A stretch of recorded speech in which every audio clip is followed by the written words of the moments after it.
Chapter 580. After an unknown period of time, Suzimo woke up slowly.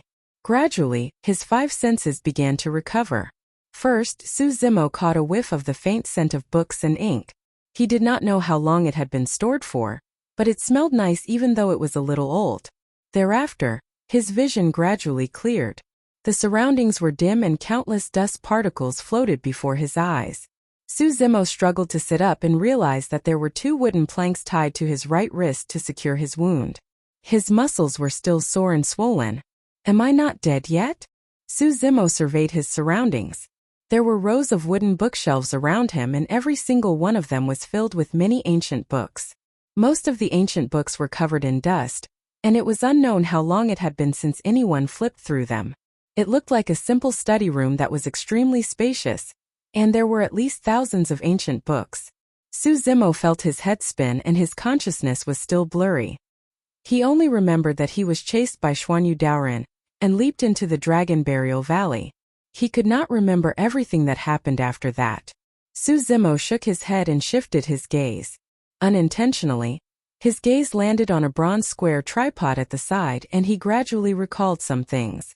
Initially, he was prepared to die the moment he leaped into the Dragon Burial Valley. However, he could not help but feel his heart ache when he caught sight of the fainted little fox in his embrace. This little thing's fate was way too tragic. She lost her mother at a young age and was imprisoned by the scarlet-armored gigantic crocodile for dozens of years. She finally regained her freedom and followed him to the outside world only to suffer such misfortune. The little fox had yet to see the beauty of the outside world. Was she going to die just like that? Suzimo could not bear to watch and opened his storage bag. Using all his might, he pulled out the bronze square tripod and burrowed in with the little fox. The Dragon Burial Valley was known as an ominous place. Countless top experts and unparalleled experts were buried there. Nobody knew what dangers lay within, and the bronze square tripod might be their only hope of survival. Although he was in the bronze square tripod, Suzimo could clearly sense that he was falling rapidly. The wind howled in his ears.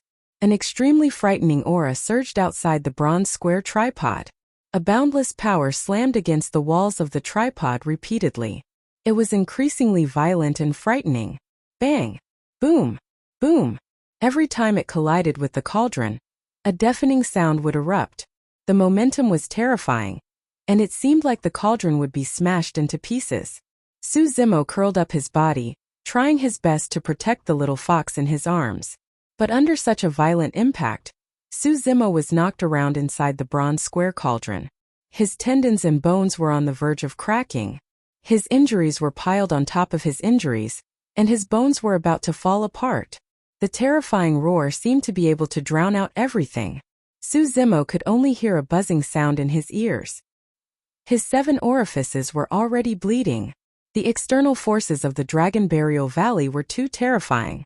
If not for the protection of the bronze square cauldron, Suzimo and the little fox would have been reduced to dust in an instant. After a while, an even more violent collision occurred. Suzimo slammed heavily against the wall of the cauldron. Finally, he couldn't hold on any longer and fainted. When he woke up again, he was already in this spacious study. Could it be that there are still people alive at the bottom of the Dragon Burial Valley? Suzimo thought to himself. Suddenly, something beside him rubbed against his leg. Suzimo glanced sideways. He saw a furry little thing looking at him with its big watery eyes. There was a trace of concern and joy in its eyes. The little thing's fur was scarlet like flames, as though it was draped in a layer of brocade. Its eyes were like shiny black gems that were bright and spirited. This was the little fox that fell into the Dragon Burial Valley with him. Previously, the little fox was injured by Xuanyu Daoren, but it seemed like it had recovered by now. Suzimo felt slightly comforted. I'm fine. Sensing the little fox's worry, Suzimo smiled. My injuries this time round were a little severe. I'll be fine after resting for a few days. As he said that, he stood up and lifted the bronze square cauldron with one hand, wanting to put it back into his storage bag. Suzimo's expression changed slightly. The bronze square cauldron did not budge at all. Although the bronze square cauldron was extremely heavy, Suzimo could lift it effortlessly previously. But now suddenly Suzimo realized something. His Jin Dan was destroyed and his inner core was shattered as well. His alchemy Tao was forcefully shattered by someone. Instinctively, Su Zimo channeled his inner core and felt a tearing pain in his chest. Su Zimo grunted dully and his body swayed as a thin layer of sweat appeared on his forehead. The inner core was dim and lifeless, and it was covered with a series of shocking cracks. Su Zimo sensed it carefully and his expression turned even more terrible. There was no way to salvage his inner core. Jin Dan's situation was even worse. The dantian in his abdomen was empty like a black hole without a single bit of spirit energy. Su Zimo took a deep breath of air and gathered the surrounding spirit qi slowly. He could still sense the existence of spirit qi and absorb it into his body. However, the spirit qi would vanish the moment it entered his dantian and would not linger for a single moment. Right now, his dantian was like a leaky airbag. Water could enter but it would not linger. In other words, even if Su Zimo wanted to start from the qi condensation realm and cultivate step by step, it would be wishful thinking. That was also the reason why crippling Jin Dan was the cruelest punishment for cultivators. That was because they would not even have the chance to cultivate from the beginning. Su Zimo grit his teeth and his eyes shone with an unyielding gaze. He channeled his bloodline and used all his strength to lift the bronze square tripod. At the same time, he absorbed the spirit qi and made use of the short period of time the spirit qi circulated in his body to open his storage bag and send the bronze square tripod in. That was an extremely simple action. However, Su Zimo expended a huge amount of effort and was sweating profusely. His face was pale and he was panting heavily. Su Zimo smiled bitterly. Up till this point of his cultivation, he had dominated almost all cultivators of the same cultivation realm with an incomparably domineering stance. In fact, he had even killed opponents who were major cultivation realms above him. He was hailed as the #1 monster incarnate of history by the major factions. To think that he would end up in this state one day.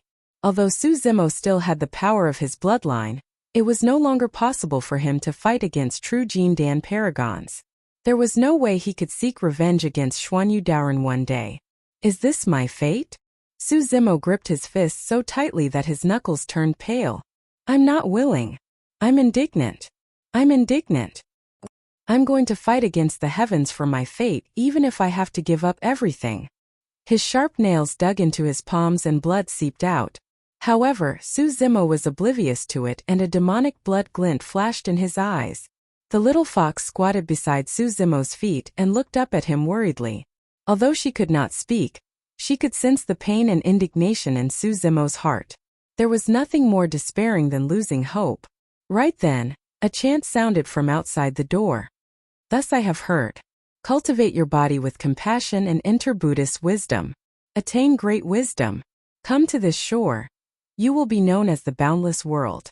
You will be able to see billions of living beings.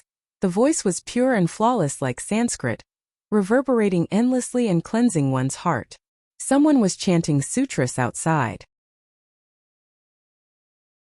Chapter 581.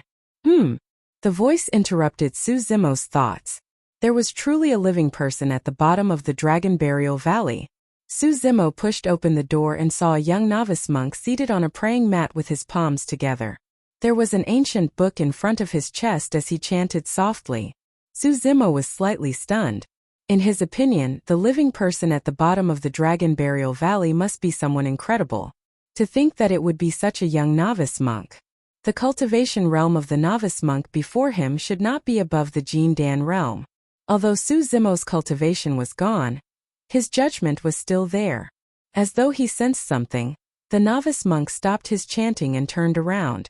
His eyes were clear as water and seemed as though they could reflect the pure heart of a child. Smiling gently, the novice monk stood up and clasped his palms together. Patron, you're awake. Su Zimo walked forward and bowed. I am Su Zimo. Thank you for saving my life, fellow Taoist. Patron, there's no need for that. The novice monk smiled. It's only because Master sensed something that I brought you back. Master? There was a hint of surprise in Su Zimo's tone. From the looks of it, the novice monk was not the only one at the bottom of the Dragon Burial Valley. The novice monk nodded and looked at the grand hall not far away. However, Master is in seclusion and won't be seeing anyone for the time being. The doors of the Grand Strength Hall not far away were tightly shut. Su Zimo nodded and asked, "How long was I unconscious for?" "More than a month." Su Zimo remained silent and pursed his lips, feeling a bitter taste in his mouth. Because his cultivation was destroyed, his regeneration capabilities had decreased tremendously as well. He had not recovered from his injuries even after more than a month. After a moment of silence, Su Zimo asked again, "Fellow Taoist, may I ask how long it will take for your master to come out of seclusion?" "I don't know." The novice monk shook his head. "It might be tomorrow, a year, or even 100 years. 100 years. Su Zimo smiled bitterly. Sensing Su Zimo's disappointment, the novice monk earnestly consoled him, "Benefactor, you don't have to be anxious. Time flies like a white steed flitting by a crack. 100 years is but a blink of an eye." The young novice monk looked to be in his teens. These words coming out of his mouth were neither fish nor fowl, and seemed a little strange.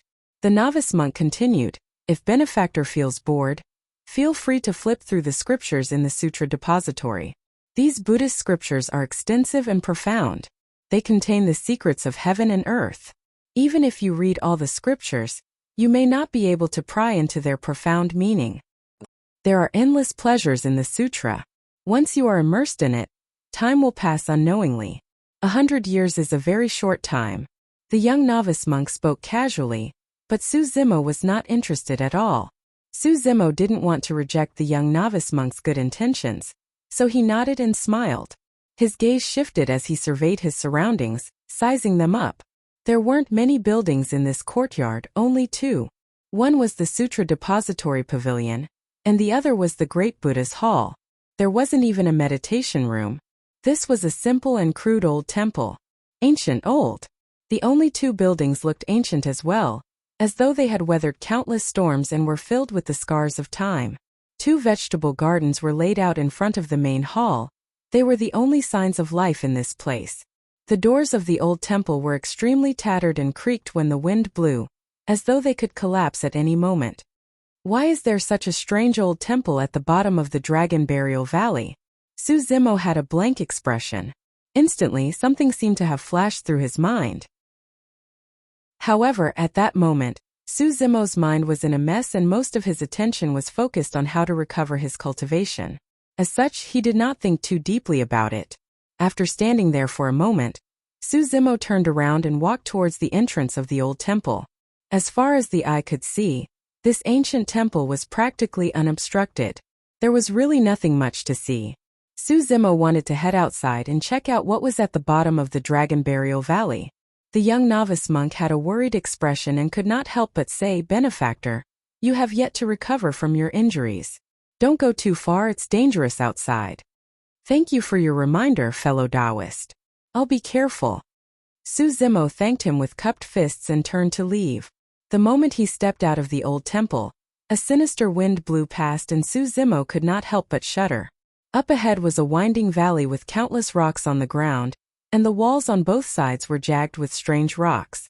The entire Rift Valley was dead silent. Su Zimo frowned slightly and hesitated for a moment before heading forward. Although the little fox had a frightened expression, she still chose to follow behind Su Zimo. Su Zimo raised his head. Fog surged above the Rift Valley. Tens of thousands of years ago, countless experts had fought and killed each other, and the remnants of their strength converged above, forming a chaotic energy domain. Any living being that entered would be minced into a blood mist. Su Zimo's cultivation was crippled, and he lost all means of levitating. Although it was easy for him to jump down, it was no longer possible for him to head up. Su Zimo realized that if he could not recover his cultivation, he would most likely exhaust his lifespan at the bottom of the valley and age slowly. However, how was he supposed to recover his cultivation? Jin Dan was shattered into pieces and dissipated completely. His dantian was a leaky existence that could not gather spirit chi at all. There was no way Jin Dan could recover. The only thing that could recover was his inner core. Although the inner core was filled with cracks, it was at least complete. However, how was he supposed to recover his inner core? Su Zimo had yet to cultivate to the realm where he could consume the essence of the sun and moon. If he wanted to cultivate as a demon, he would have to consume large amounts of life essence. It could be fresh flesh and blood, natural treasures, or even miraculous elixirs. However, apart from him, the little fox, the young novice monk and his master, there was nothing at the bottom of the Dragon Burial Valley. Without replenishing his energy, he could not even circulate the mystic classic of the 12 demon kings of the great wilderness, let alone recover his inner core. Su Zimo fell into deep thought, but his footsteps did not stop as he walked forward instinctively. After turning a corner, the little fox suddenly stopped in her tracks and bit Su Zimo's pants, tugging at him with all her might. Su Zimo was alarmed and snapped out of his thoughts. The ground before him was filled with corpses. Some of them were lying horizontally, some were sitting on the ground, some were shattered, and there were all sorts of corpses. The ground was filled with corpses that stretched endlessly all the way to the end of the valley. Su Zimo realized that those corpses should have been buried in this valley during the catastrophe 10,000 years ago. Even after 10,000 years, those corpses did not have any signs of decay and were sparkling like jade. Among those corpses, Su Zimo even caught sight of a complete body that had not decayed. How frightening was this person when he was alive? His body had not decayed even after 10,000 years. Suddenly, Su Zimo sensed a red glint at the corner of his eyes and turned around instinctively. Su Zimo's pupils constricted and his hair stood on end. A few drops of blood splattered on the surrounding stone walls. A single glance was enough for Su Zimo to feel a sharp pain in his eyes and his eyeballs almost exploded. What sort of expert's blood is this? To think that it possesses such frightening might. Even after 10,000 years, a single drop of blood nearly killed Su Zimo. Right then, a strong sense of danger surged into his mind. Chapter 582. A sinister wind howled without any warning. 100 feet in front of him, phantoms appeared one after another and menacing faces appeared before disappearing rapidly. Su Zimo's heart skipped a beat as he suddenly realized something. The otherworldly soldiers that appeared in the Great Qian ruins were merely some imperial army guards that were buried back then. What sort of people were buried at the bottom of the Dragon Burial Valley? Their bodies had not decayed even after 10,000 years. Just the bloodstains on the stone wall contained a great power. The otherworldly soldiers that the imperial army guards transformed into could fight against perfected Jin Dan.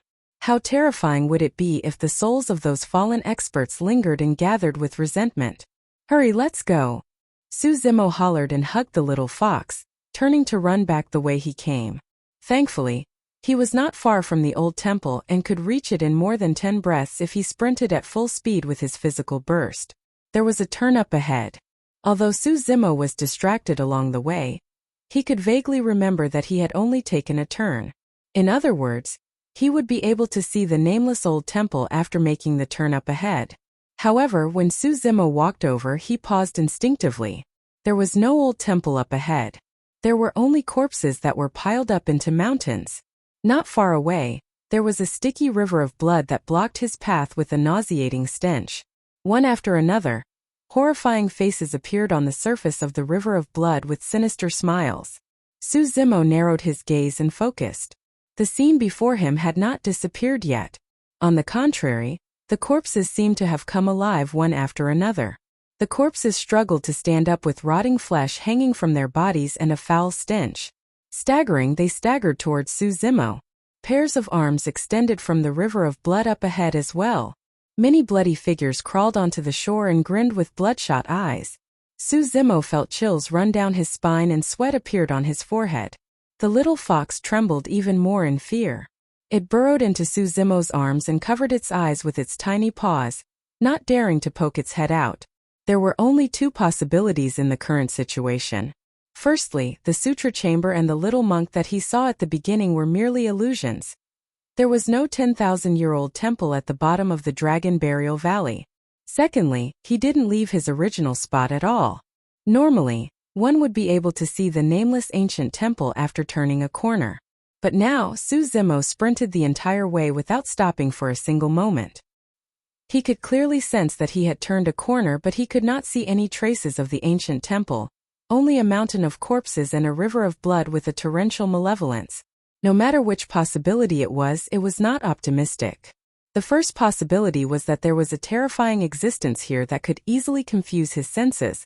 causing him to see illusions. The sutra depository was fake, the ancient temple was fake, and the young novice monk was also fake. The Dragon Burial Valley was formed 10,000 years ago. How could there be such an ancient temple at the bottom of the valley? The only thing that Su Zimo believed in was the little novice monk's clear eyes. That gaze could not be faked. The second possibility was that Su Zimo had encountered the ghost wall that was rumored in the mortal world. Su Zimo felt that he was sprinting forward without stopping. In reality, he had not left his original spot. There was an evil spirit that used supreme dharmic powers to confuse Su Zimo's senses, causing him to lose his direction and spin on the spot. All of a suddenly Su Zimo felt as though something was blowing at the back of his neck. Pust! Instantly, Su Zimo's hair stood on end. Without hesitation, Su Zimo's eyes shone with a ferocious glint as he threw a punch in reverse. Piak! His fist landed on empty air with a crisp sound. There was no one behind him at all. Su Zimo took a deep breath of air and was about to turn and leave when he suddenly discovered a woman with disheveled hair standing not far away. She was dressed in white robes that were stained with blood. The woman's back was facing him, and he could not see her appearance as she was motionless. Any existence that appeared at the bottom of the Dragon Burial Valley was much more terrifying than the ones in the Great Qian ruins. The otherworldly soldiers in the ruins were incorporeal. He did not know how terrifying the woman before him was when she was alive, or how much resentment she had in her heart that the malevolent Qi could even nourish her flesh. Notwithstanding the fact that Su Zimo's cultivation was crippled, even if he was at his peak condition, he would definitely not be able to escape death if he encountered those existences. Su Zimo did not dare to act recklessly and glared at the white-bloused woman not far away with a tense expression. All of a sudden, the white-bloused woman moved. She did not move at all from her neck down. However, the woman's head turned strangely to the back and faced Su Zimo. The woman's mouth, nostrils and ears were stained with blood. She did not have eyeballs, only a pair of bloody holes. The woman smiled sinisterly and her scarlet tongue drooped down like an anaconda. The little fox had just popped her head out and peeked through the gaps between her fingers when she caught sight of that. Ah! The little fox exclaimed and fainted from fright. Even Su Zimo, who had been through a lot, felt chills run down his spine and his limbs go limp, let alone her. The white-bloused woman moved and lunged forward with an evil gust of wind. Su Zimo extended his right hand hurriedly and blocked in front of him. His strength could not threaten the white-bloused woman at all. The only thing that could make a difference was the divine phoenix bone. Swoosh! Suddenly, the white-bloused woman stopped in her tracks and glared at Su Zimo's right hand with a pair of bloody holes, as though she was wary. Tisk tsk tsk. The white-bloused woman laughed sinisterly and her figure flashed. Just like that, she vanished completely right in front of Su Zimo. Su Zimo was alarmed and hurriedly scanned his surroundings. There was no trace of the white-bloused woman beside him, as though everything just now was just his imagination. Su Zimo knew that the difference between them was way too great. Although the white-bloused woman was formed from malevolent Qi, her strength was most likely not weaker than a void reversion and her dharmic powers were boundless. In fact, she might even be comparable to the Dharma Dao Jun. Up ahead, corpses with rotting flesh and blood figures that crawled out of the blood river were closing in rapidly. Suddenly, a blood figure lunged forward and revealed a menacing face.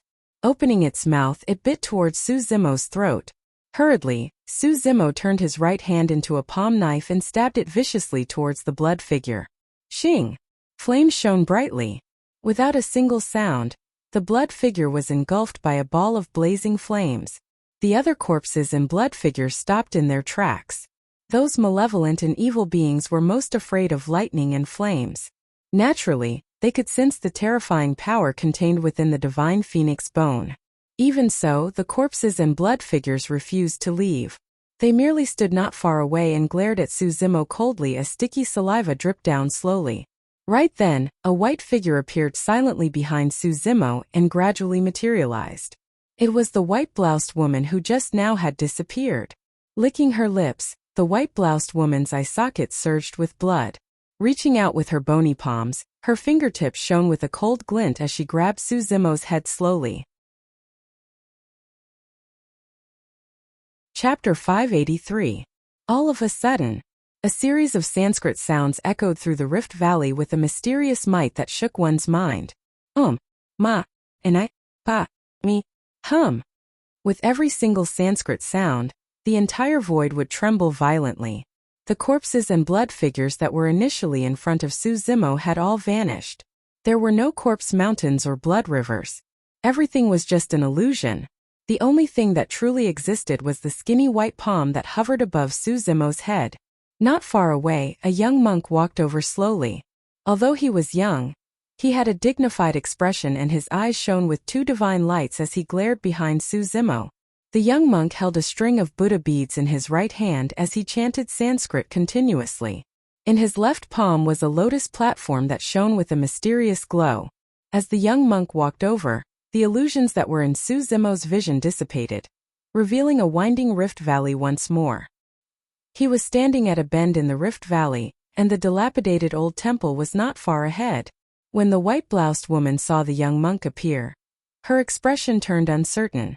The pair of bloody holes on her face faced the lotus platform in the young monk's hands hesitantly, as though she was wary. "Ghost, what are you waiting for? Hurry and leave." The young monk had a stern expression as he hollered softly. Raising the lotus platform in his left hand, he pushed it gently in the direction of the white-bloused woman. The lotus platform floated in midair and drifted over. The pure white lotus petals bloomed one after another from the outside to the inside layer by layer. As the lotus petals bloomed, the entire lotus platform released an extremely frightening aura. "Ah!" The white-bloused woman shrieked and turned into mist, fleeing into the distance and disappearing in the blink of an eye. The young monk strode forward and retracted his lotus platform. Tugging at Su Zimo's sleeves, he whispered, "Patron, hurry and leave." With that, the young monk turned and ran towards the old temple. Su Zimo's heart skipped a beat as he chased after hurriedly. Thankfully, they were not too far away from the old temple, and the two of them returned within more than 10 breaths. The young monk turned and closed the door before heaving a sigh of relief. "Thank you for saving my life, fellow Taoist." Su Zimo bowed and thanked him. The young monk waved it off with a smile. "You're too polite, patron. This is my duty." "I still don't know your Dermic name, fellow Taoist?" Su Zimo asked. The young monk replied, "I'm Mingzhan." Mingzhan, Su murmured softly. "Pure, sincere and true." That was the feeling that the young monk gave Su Zimo. The word truth was indeed enough to describe everything. The ghosts and monsters outside are extremely ferocious and their powers are boundless. Even I am no match for them. Mingzhan explained, earlier on, that malevolent ghost was wary of this lotus platform and thought that master was here. That was why it turned and fled. If we wait for her to react, we'll be in trouble. Su Zimo felt guilty. "Just now, I was careless and nearly implicated you. 8 years of cultivation were destroyed overnight, and he was reduced from the number 1 monster incarnate of history to a mortal. Anyone would find it hard to accept such a huge blow. Just now, he left the old temple partly because he was curious and wanted to see what was outside. At the same time, he was truly frustrated. His state of mind was still greatly affected. As though he could sense the frustration in Su Zimo's heart, Mingzhan said, "Actually, you won't be in any danger as long as you don't leave this place. Although this courtyard isn't big, you can walk around freely and browse through the sutras in the sutra chamber as well. At that time we can compare our insights and comprehend Buddhism together." Pausing for a moment, Mingzhan seemed to have thought of something and reminded hurriedly, "Right, patron? Please don't go to the backyard of the Grand Hall." After saying that, Mingzhan seemed to have thought of something terrifying and shrunk his neck with a hint of fear in his eyes. Su Zimo was shocked. Just now Mingzhan was domineering and fearless against that menacing evil ghost with torrential dermic powers. Why did he reveal such an expression at the mention of the backyard of the Grand Hall? What was behind the Grand Hall that Mingzhan was so wary of? Furthermore, Su Zimo noticed a detail. Just now, when he wanted to head out, Mingzhan merely reminded him that it was dangerous outside and he should not wander too far. But now, Mingzhan was warning Su Zimo with absolute certainty not to head to the backyard of the Grand Hall. Su Zimo nodded. He truly did not want to cause any more trouble for Mingzhan. After giving his reminder, Mingzhan sat back on the cushion and took out the thick ancient book from his storage bag. He flipped it open carefully and buried his head in it. At that moment the little fox woke up slowly. However, she was rather frightened and stayed in Su Zimo's embrace, refusing to leave. After reading for a while, Mingzhan seemed to have thought of something and handed the ancient book to Su Zimo, saying sincerely, "Patron, if you don't know which sutra to start with, why don't you take a look at this sutra? You'll definitely benefit greatly. Every single word in this sutra is precious and contains the mysteries of heaven and earth. Each time you read it, you'll gain a different understanding. It's truly exquisite." Su Zimo smiled bitterly internally. Right now he was not in the mood. Even if his cultivation was still present, he might not be able to read those obscure sutras. Su Zimo declined tactfully. "I haven't recovered from my injuries, and it's not good for me to expend too much mental energy. You can read it first." Mingzhan was doubtful and said in confusion, "Chanting sutras, paying respects to Buddha and comprehending the Tao are the most enjoyable things in the world. Why would it expend mental energy?" Mingzhan shook his head, as though he could not understand Su Zimo's words. When Su Zimo saw how passionate Mingzhan was, he felt a little embarrassed and asked, "What's the name of this ancient book? I'll go look for it after you're done reading it." Of course, that was merely a casual question from Su Zimo. He did not really want to read it. "Mystic Dharmic Lotus Sutra." "Oh," Su Zimo replied distractedly. The moment he turned around, his expression changed. "Mystic Dharmic Lotus Sutra?" Su Zimo looked at Mingzhan in disbelief and asked again. "That's right." Mingzhan nodded his head naturally. Su Zimo's mouth opened slightly, and he stood there in a daze for a moment before smiling bitterly. The Mystic Dharmic Lotus Sutra was known as the #1 secret skill of the Tao of Course. 10,000 years ago, Fuhua Monastery was destroyed in that shocking calamity, and the Mystic Dharmic Lotus Sutra was lost as well. Even after such a long time, no one had discovered any traces of the Mystic Dharmic Lotus Sutra. That was the reason why there was a rumor in the cultivation world. It was that the Mystic Dharmic Lotus Sutra was buried in the Great Qian ruins. The reason why Su Zimo rushed to the Great Qian ruins was not for the vermilion fruit. Half of the reason was for the Mystic Dharmic Lotus Sutra. However, it was a pity that fate made fools of him. By the time he saw the Mystic Dharmic Lotus Sutra for real, he could no longer cultivate it. The rumors were right. The Mystic Dharmic Lotus Sutra was indeed in the Great Qian ruins. However, who would have thought that the sutra would be at the bottom of the Dragon Burial Valley? Su Zimo finally realized why there was such a strange, old and crude monastery at the bottom of the Dragon Burial Valley. There was a high chance that this monastery was built by the surviving monks of Fuhua and Daming monasteries back then. However, what was the purpose of building such a monastery at the bottom of the valley? Chapter 584. In the world of cultivators, the Mystic Dharmic Lotus Sutra, the #1 secret art of alchemy that could raise a storm of blood, was now in the hands of an unknown novice monk. There was no fight or bloodshed. In fact, the novice monk even chose to share it proactively. It had to be said that this was truly ironic. What was even more ironic was that by the time Su Zimo caught sight of the Mystic Dharmic Lotus Sutra, he had already lost the right to cultivate it. Although the Mystic Dharmic Lotus Sutra was indeed a supreme secret manual of the Buddhist monasteries, it could not allow someone with a shattered dantian to cultivate anew. Xuan Yudaoren was way too ruthless. With every punch and kick, he severed all of Su Zimo's hopes. Gripping his fists tightly, Su Zimo raised his head slightly with an unyielding gaze. "Nobody can stop me in my tracks. Nobody can stop me." Even in the face of such a blow, Su Zimo did not give up. He would not choose to bow down to fate. Someone had once spent all their effort to change his fate. If he were to admit defeat now, it would be equivalent to letting that person down. Su Zimo assumed a lotus position and began to sense the spirit chi of heaven and earth, gathering it towards his dantian bit by bit.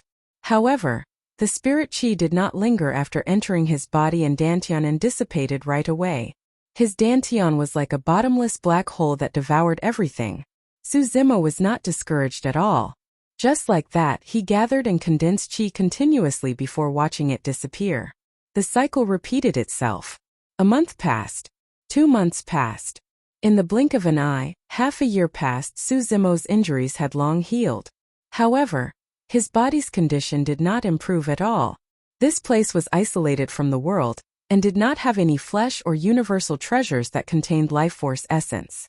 When they were hungry, the two humans and fox would pluck some vegetables and fruits from the garden. After drinking, they would draw some cool well water from the depths of the ground. For cultivators, that did not affect them much. Cultivators absorbed the spirit chi of heaven and earth into their bodies to cultivate and raise their cultivation realms. However, demonic cultivation required a large amount of life force essence. After half a year, Su Zimo's mystic classic of the 12 demon kings of the great wilderness had almost come to a standstill. His inner core was still filled with cracks without any signs of recovery. In terms of cultivation, half a year of qi gathering had not aroused the slightest reaction from his dantian. His dantian was still empty and desolate. Of course, Su Zimo hadn't come out empty-handed in the past 6 months. In the sutra depository, there were many secret manuals of the Buddhist sect. To his surprise, he discovered that he could actually understand these originally obscure and boring scriptures. It was as if he had suddenly been enlightened. Time flew by. Unknowingly, another half a year had passed. Su Zimo had stayed at the bottom of the Dragon Burial Valley for almost a year now. After a year, his inner core showed no signs of healing. The dantian in his lower abdomen was also like a pool of stagnant water, without any ripples or signs of life. Su Zimo's gaze was no longer as firm and unshakable as before.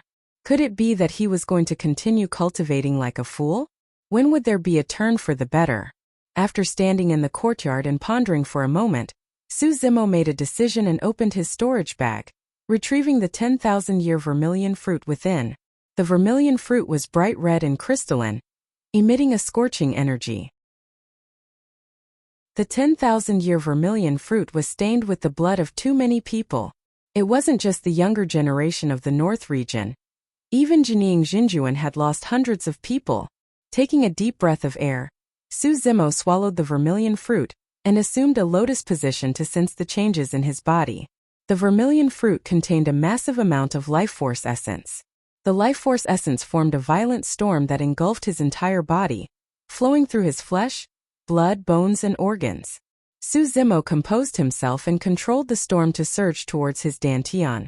Under normal circumstances, the energy of a single vermilion fruit was enough to help perfected Jin Dan advance by a minor cultivation realm.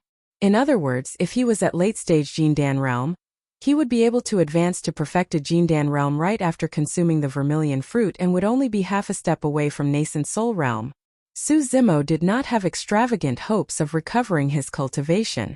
He merely hoped that he could store a trace of spirit qi in his dantian, even if he had to return to level 1 qi condensation. Unfortunately, the energy storm did not cause much of a stir after entering his dantian. It was devoured cleanly by his dantian that resembled a black hole without leaving a single trace behind. Su Zimo opened his eyes with a lost and lonely expression. Over the past year he had experienced countless failures, but he had never once felt discouraged. But now, Su Zimo was depressed and his beliefs were wavering. Sensing the disappointment in Su Zimo's heart, the little fox had a worried expression and rubbed her cheek against Su Zimo's arm gently, consoling him. "Little thing, I'm sorry to have implicated you." Su Zimo stroked the little fox's back gently and laughed mockingly. "Initially, I wanted to bring you out of that dark cave. To think that I would fall into another cave instead." Hia. Although the little fox could not speak in human language, she waved her tiny paws and took a deep breath before gesturing above her head. Su Zimo could understand what she was saying. The little fox was saying that this place was great. There was a vast sky and fresh air here. Thereafter, the little fox pointed to herself and Su Zimo. She blinked her large, watery eyes and blushed in an extremely alluring manner. Su Zimo lowered his head and did not see it, merely smiling in disappointment. He suddenly realized that there was a high chance that he would be trapped at the bottom of the Dragon Burial Valley for the rest of his life, waiting for his lifespan to run out and he would age slowly. There was no need to talk about revenge either. There was no need to talk about pursuing Daiyu either. Suddenly, Sanskrit sounded from within the old temple. "All dharmas are like dreams, illusions, bubbles and shadows. They are like dew and lightning. They should be viewed as such." The Sanskrit was like the sounds of nature that reached one's heart. Compared to the little monk's Sanskrit, It was even more shocking and contained a dermic power that could calm one's heart. Instantly, the frustration in Su Zimo's heart lessened significantly. Su Zimo turned towards the source of the voice.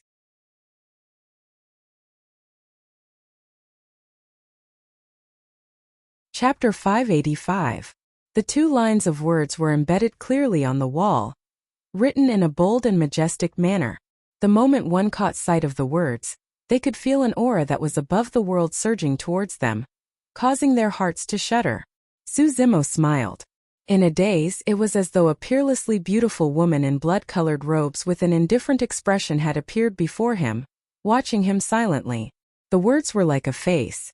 There was only a single person who could write such domineering words. 8 years ago, before Daiyu left, he remembered every single word that she said to Su Zimo clearly. If you want to cultivate both immortality and demonic, you will have to experience unimaginable hardships.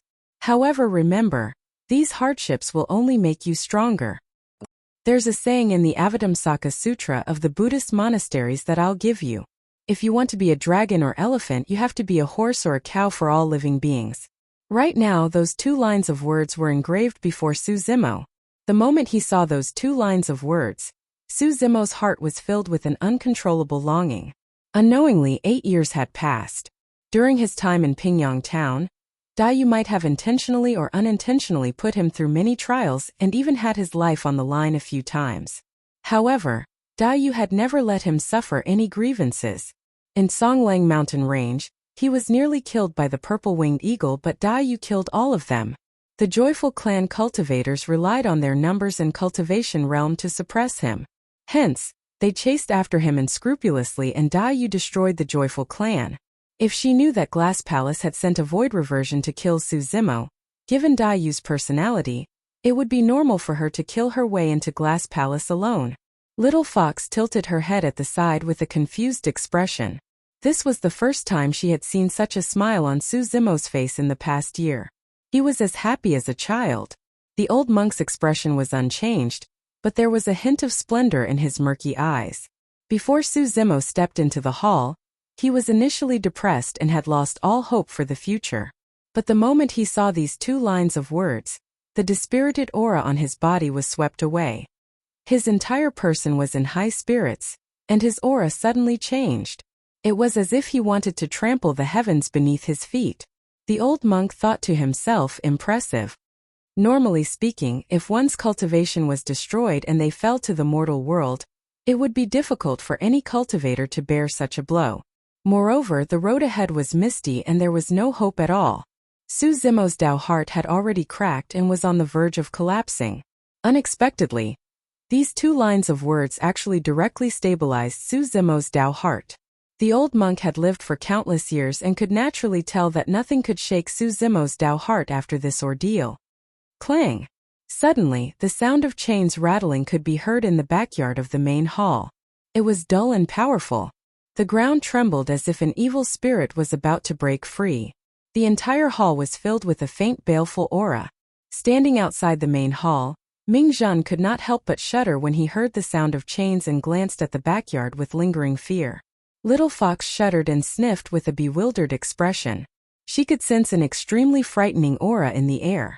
The owner of that aura seemed as though he could rip her to shreds at any moment. It was an indescribable fear that came from the depths of her bloodline and soul. The old monk was the only one who was expressionless, as though he could not hear the sound of chains. The sound of chains rang for a moment before silence reigned once more. Su Zimo gradually woke up from his memories as well. It had only been half an incense stick's time since he stepped into the main hall. However, after that period of time, his heart underwent a nirvanic metamorphosis and was completely reborn. Although his cultivation did not fluctuate at all, Su Zimo believed that there was nothing and no one in this world that could block his path forward. Xuanyu Daoren had crushed his core formation. He had created a new path for himself. Su Zimo gazed at the words on the wall for a long time before saying softly, "She was here?" Yes, the old monk nodded. Even though the old monk did not state who she was, Su Zimo believed that the old monk must know. That was because no matter who it was, as long as they saw her, even if it was just a single glance, They would never forget her for the rest of their lives. The old monk had a conflicted expression as he sighed. Around 8 years ago, this female patron came here and took away something. Before she left behind a sentence from the ancient Avatamsaka Sutra of the Buddhist monasteries on this wall. I did not understand what it meant and could not help but ask. The female patron merely replied with a single sentence, "Waiting for the fated one." Thereafter, she left and never appeared again. Suzimo smiled. He could imagine Dai Yu's cold and aloof expression from the old monk's simple description. That was indeed Dai Yu. She could not be bothered to explain further. The old monk continued, "For the past 8 years, I did not know who the fated one was. It was only when I saw you that I understood." Me? Suzimo was slightly stunned. Naturally, he knew that Dai Yu must have left those 2 sentences for him. However, before this, how did the old monk know that he was related to Dai Yu? As though he could sense the confusion in Suzimo's heart, the old monk smiled gently and explained, "That's because the thing that the female patron took away from here is with you, patron. Therefore, you are the fated one, patron." It was only at this moment that Suzimo realized that he had overlooked something. Just now, the old monk mentioned that Dai Yu took away something from here. What was it that Dai Yu would travel all the way to the Dragon Burial Valley to take it away personally and even leave it with him? A thought flashed through Suzimo's mind. Back in the ancient battlefield, when the mysterious old man of the human emperor's palace mentioned about spirit roots, he said meaningfully that there were only a few types of utmost treasures in Tianhuang mainland and Suzimo possessed 2 of them. One of them was confirmed to be the divine phoenix bone. Could it be that the item that Dai Yu had taken from this place was another treasure? If that was the case, the old monk might have been too tactful with his words. Dai Yu did not take away the utmost treasure. She snatched it away. This female patron is extremely capable. I'm ashamed of my inferiority. The old monk's words confirmed Suzimo's guess. He could almost imagine how Dai Yu descended upon the Dragon Burial Valley 8 years ago, and suppressed the old monk domineeringly. She took the utmost treasure and left without a second word, even leaving 2 sentences on the wall. That was indeed Dai Yu's style. Domineering and lazy to explain. Suzimo felt a little guilty and glanced at the old monk. Dai Yu suppressed the other party back then and even snatched away the utmost treasure. Now that he was in this place, it would be unreasonable for the old monk to not settle scores with him. At the very least, he had to retrieve the utmost treasure. Patron, don't worry, the old monk smiled gently. Since that item is with you, patron, it means that it is fated with you. I won't snatch it away.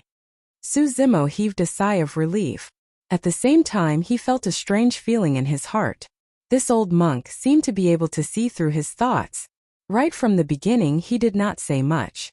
However, the old monk was able to respond to every single thought in his mind.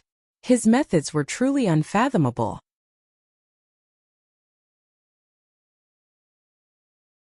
Chapter 586. Suddenly, Suzimo recalled an ancient text he read in the sutra chamber a few months ago. In the ancient books, there was a record of this magical ability. It was called telepathy.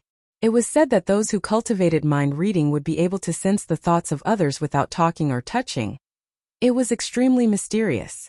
At its peak, one could even know the thoughts of all living beings in the 6 realms with a single thought. It was extremely terrifying. The old monk's cultivation was unfathomable, and Suzimo estimated that he was at least a Dharma Dao Jun. Or perhaps he was even scarier. After pondering for a moment, Suzimo asked, "What exactly is that utmost treasure? Just now, you said that the utmost treasure is with me, but why haven't I sensed it before?" The old monk's gaze was wise as he said slowly, "There are 3 sacred trees in the Buddhist monasteries. The first is the Bodhi tree, the second is the Ashoka tree, and the third is the Sorrow tree.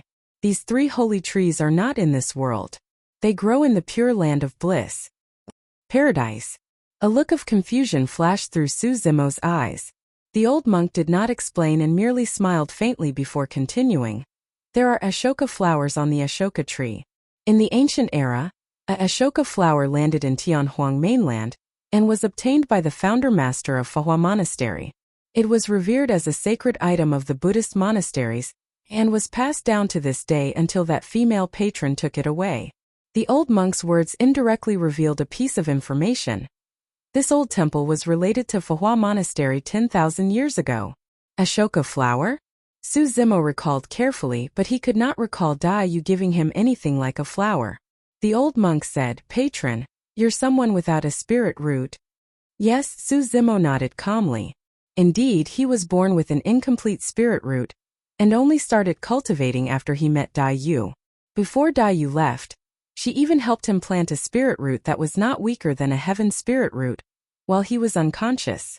As though he could read Su Zimo's mind, the old monk shook his head. Spirit roots are illusory and innate. If it exists, it exists. If it doesn't, it doesn't. There's no such thing as planting a spirit root. Su Zimo frowned slightly. He didn't understand what the old monk meant. Since there was no such thing as planting a spiritual root, then what was up with his spiritual root? If he didn't have a spirit root, how did he cultivate? All of a sudden, some scenes flashed through Su Zimo's mind. It seemed that his spiritual root was indeed different from the others. The most obvious was the speed of cultivation. His speed of condensing qi had even surpassed cultivators with heavenly spirit roots. Furthermore, the quality of his spiritual energy was extremely pure, far superior to that of cultivators with heavenly spiritual roots of the same level. There was another strange thing. When he first became Misty Peak's disciple, when he passed through the spirit testing stone door, he clearly felt a great resistance from the stone door. That spirit testing stone door would only block cultivators with no spirit roots, pseudo-spirit roots, and ordinary spirit roots. At that time, Su Zimo felt indignant and used his powerful brute force to break through the barrier formed by the stone door and rushed over. Then the spirit testing stone door shattered.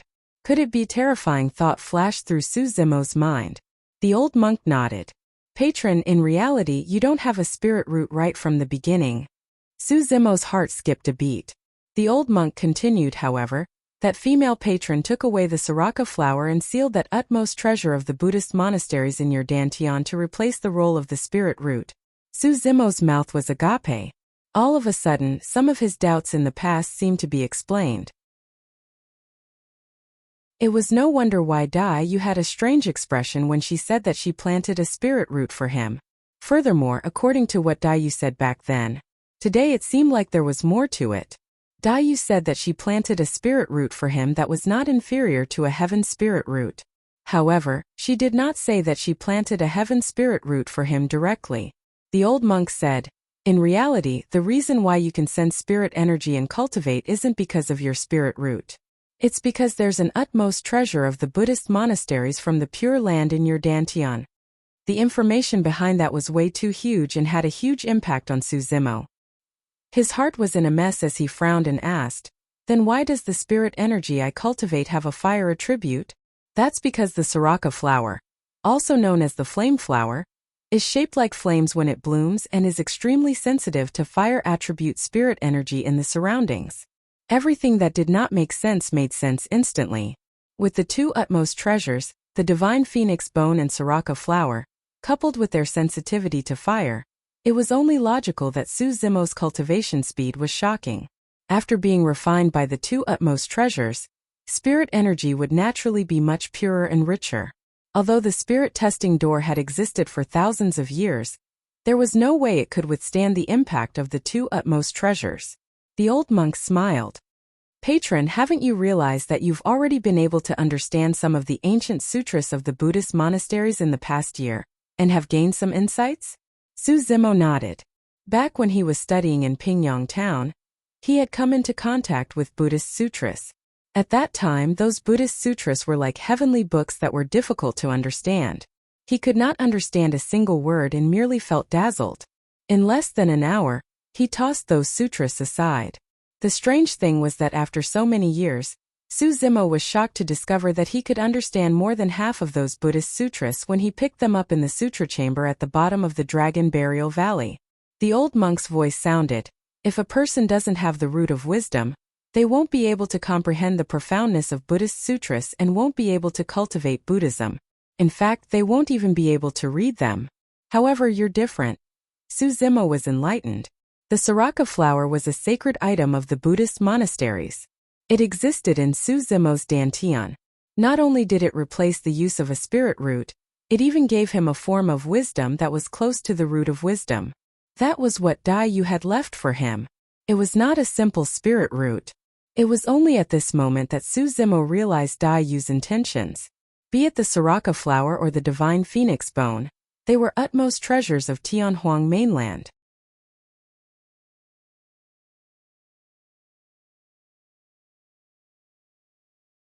Chapter 587. Pointing to the side, the old monk said, "The sutra chamber over there contains the manuals of Fahua and Daming monasteries. Take a look and you might be able to gain something." Su Zimo nodded. Fahua and Daming monasteries were top-tier factions that were on par with the current 9 immortal sects, 7 fiend sects and other super sects.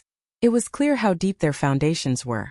However, it was a pity that the calamity 10,000 years ago had left the 2 super sects with this shabby and dilapidated ancient temple, isolated from the rest of the world.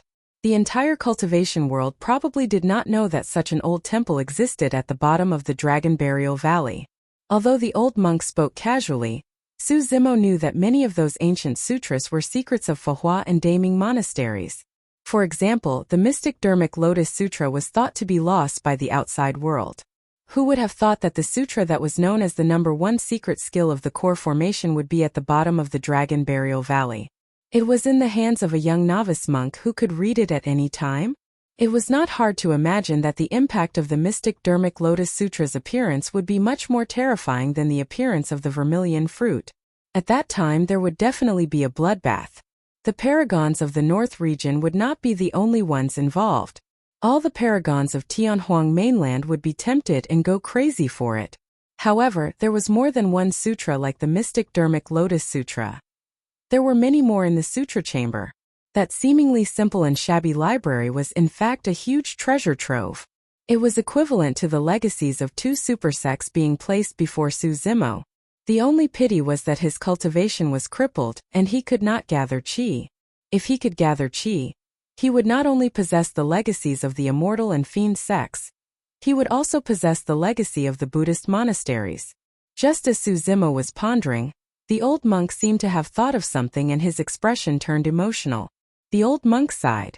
After the catastrophe back then, Fahua and Daming monasteries no longer existed and were buried by time.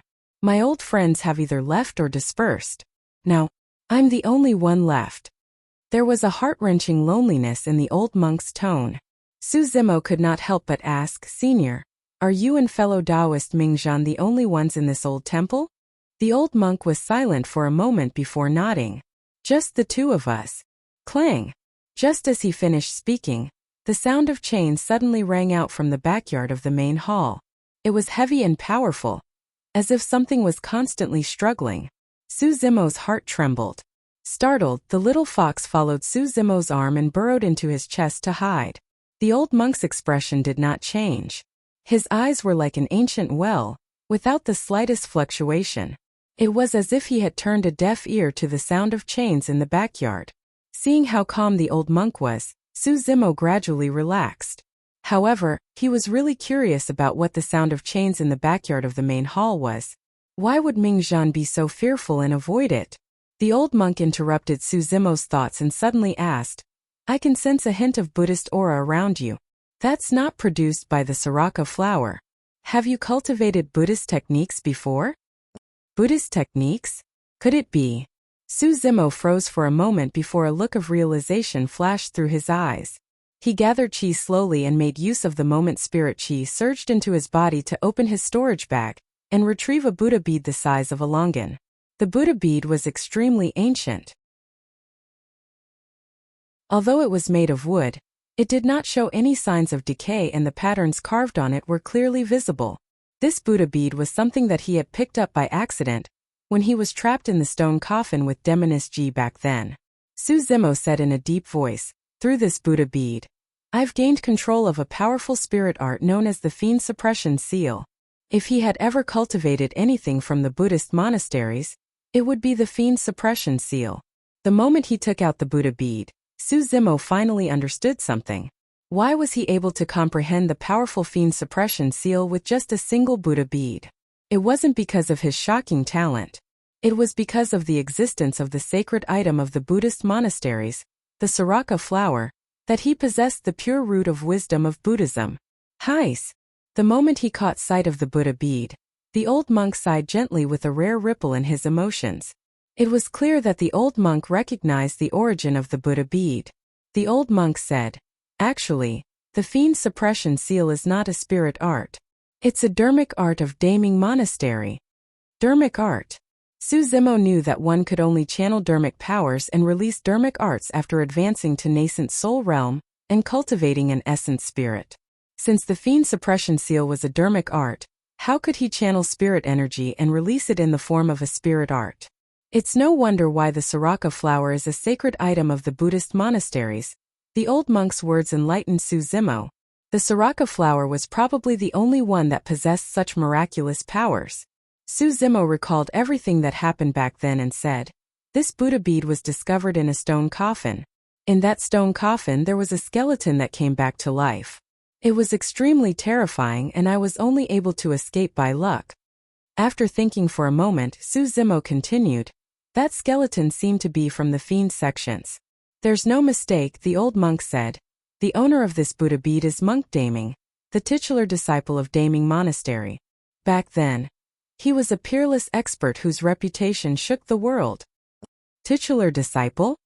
This was the second time Su Zimo had heard of that title. The first titular disciple was Shura Yin Beichen. The second was the current Monk Daming. The old monk explained, "In the various super sects of Tianhuang mainland, there will only be one titular disciple. Every single titular disciple is the paragon of the sect with the greatest potential, the most dazzling battle results and the most terrifying combat strength. The cultivation realms of titular disciples are not fixed. However, they have countless trump cards and the most basic ability is to kill above their level. Generally speaking, one is only qualified to become a titular disciple after advancing to the void reversion realm." At that point Su Zimo understood. In other words, titular disciples were the strongest among the paragons of the various super sects. The old monk continued, "The so-called titular disciples are the Tao titles that are unique to the sect bestowed by the patriarch. For example, the titular disciples of Fahua Monastery are bestowed with the Tao title of Fahua. The titular disciples of Daming Monastery are bestowed with the Tao title of Daming, and are extremely easy to identify. The titular disciples are a little far away from you. You just have to remember that if you encounter titular disciples of super sects in the future, you have to be careful and not get into conflict easily." Su Zimo nodded.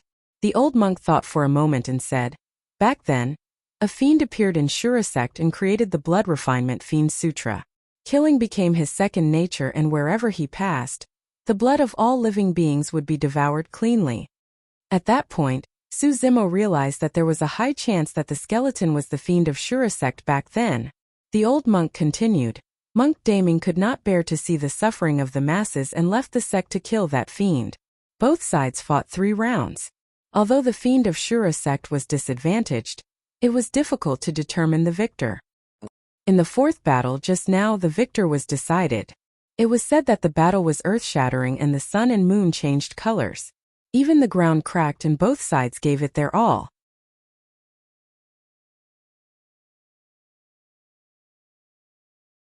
Chapter 588.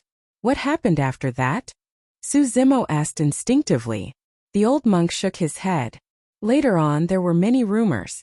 Some said that the fiend of Shura sect was killed and Monk Daming was severely injured and died not long after.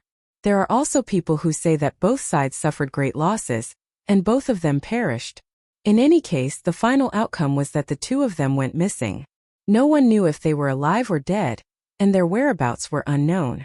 They were never seen again. There was a hint of sorrow in the old monk's tone. From the looks of it, Monk Daming was most likely doomed in that battle back then. That fiend of Shura sect nearly came back to life with the power of his bloodline. The old monk took the Buddha beads from Su Zimo's hands and rubbed them gently between his fingers. A moment later, the old monk seemed to have discovered something and exclaimed softly, "What is it?" Su Zimo asked hurriedly. "Nothing," the old monk shook his head. "Actually, this is a connate dermic weapon of Daming Monastery known as the Mingwang prayer beads. It's made up of 6 Buddha beads. The Mingwang prayer beads are made from the core of the soul-nourishing tree, an immortal wood from Tianhuang mainland. There are 6 dermic seals of Daming Monastery etched on them. The Buddha beads that you have is only one of them. The Mingwang prayer beads were originally worn by monk Daming. The battle back then was way too tragic and the Mingwang prayer beads were broken, and the 6 Buddha beads were scattered everywhere. At that point, the old monk extended his skinny finger and tapped his glabella gently. A bright light shone on his glabella. Immediately after, the old monk's glabella opened up and spat out 3 Buddha beads the size of longans. They were identical to the one Su Zimo had. However, if one focused their attention, they would realize that the patterns etched on each of the Buddha beads were different. The old monk said, after that battle, the monks of Daming Monastery searched for a long time and only managed to find 3 Buddha beads. Including the one you have, there are 2 more that are lost outside. The Daming Temple has a supreme technique that protects the temple, called the Daming True Scripture. The sutra is divided into 2 parts. The first part is called Daming Mantra, also known as the 6 words Daming Mantra. It is a musical technique. When he heard that, Su Zimo could not help but recall the 6 strange syllables that Ming Zhan chanted outside the old temple. Those 6 syllables contained a mysterious force that was difficult to fathom. The old monk's voice continued. The lower part is the Daming Dharmapala. There are 6 of them and they are all imprinted on this string of Mingwang prayer beads. The demon vanquishing seal that you have learned is one of them. The seals on the 3 prayer beads in my hand are the demon subduing seal, the immortal trap seal, and the immovable foundation seal. Su Zimo nodded secretly. If the fiend suppression seal was already this powerful, the demon subduing seal, immortal trap seal and immovable foundation seal would definitely not be weak. The old monk could tell what Su Zimo was thinking and could not help but chuckle. Actually, of the 6 dermic seals, these 4 are the weakest. Su Zimo was stunned. And this was only the weakest one? The old monk nodded. There's no need to elaborate on the immovable foundation seal. It's a defensive dermic seal. As for the demon vanquishing seal, the demon subduing seal and the immortal trap seal, you can tell from their names that they have a chance of survival. None of the demon subduing trap seals had any killing intent. From the moment they were created, the 3 dermic seals contained the compassion and magnanimity of the Buddhist monasteries. The old monk said, among the 6 dermic seals, the ones that are truly powerful and can be considered as killing dermic seals are the last 2 that have been lost, the Great Vajrawheel seal and Great Meru seal. The moment the 2 dermic seals were mentioned, they exuded a terrifying pressure that caused one's heart to shudder. The Daming Mantra has 6 syllables that correspond to the 6 dermic seals.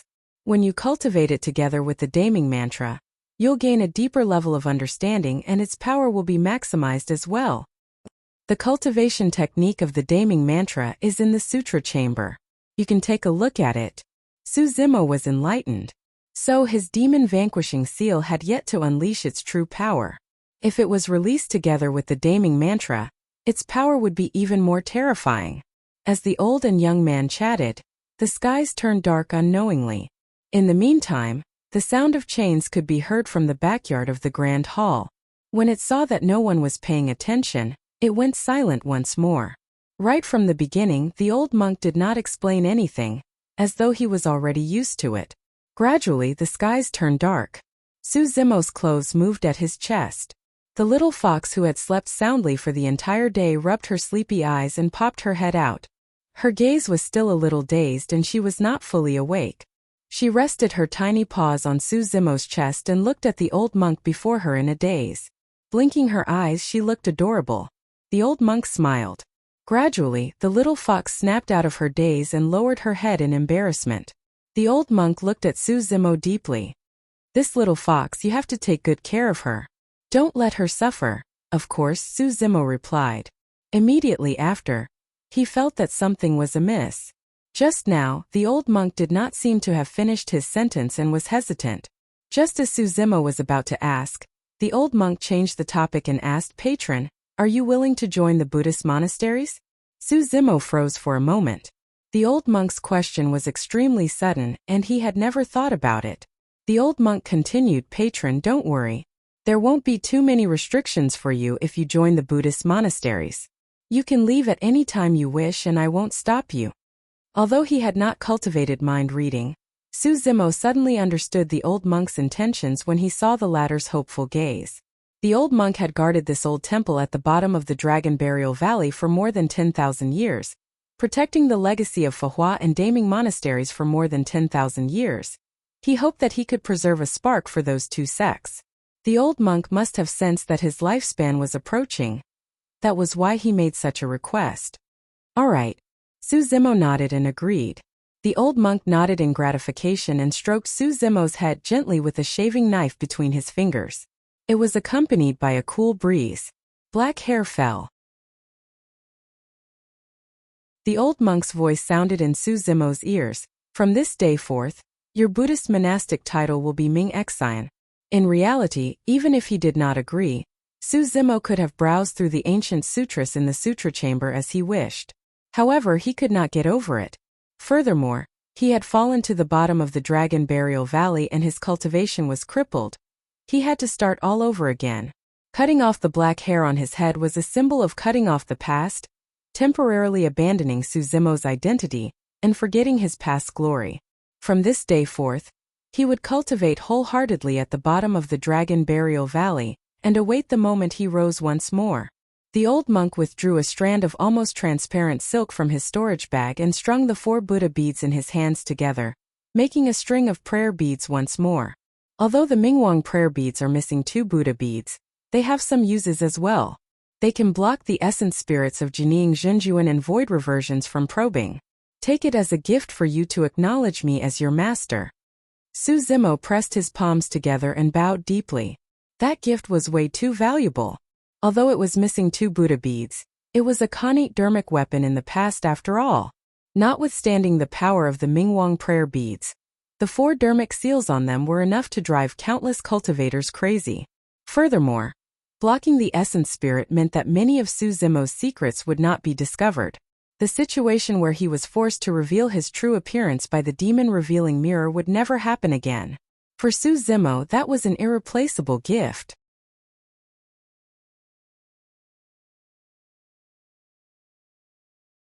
Chapter 589.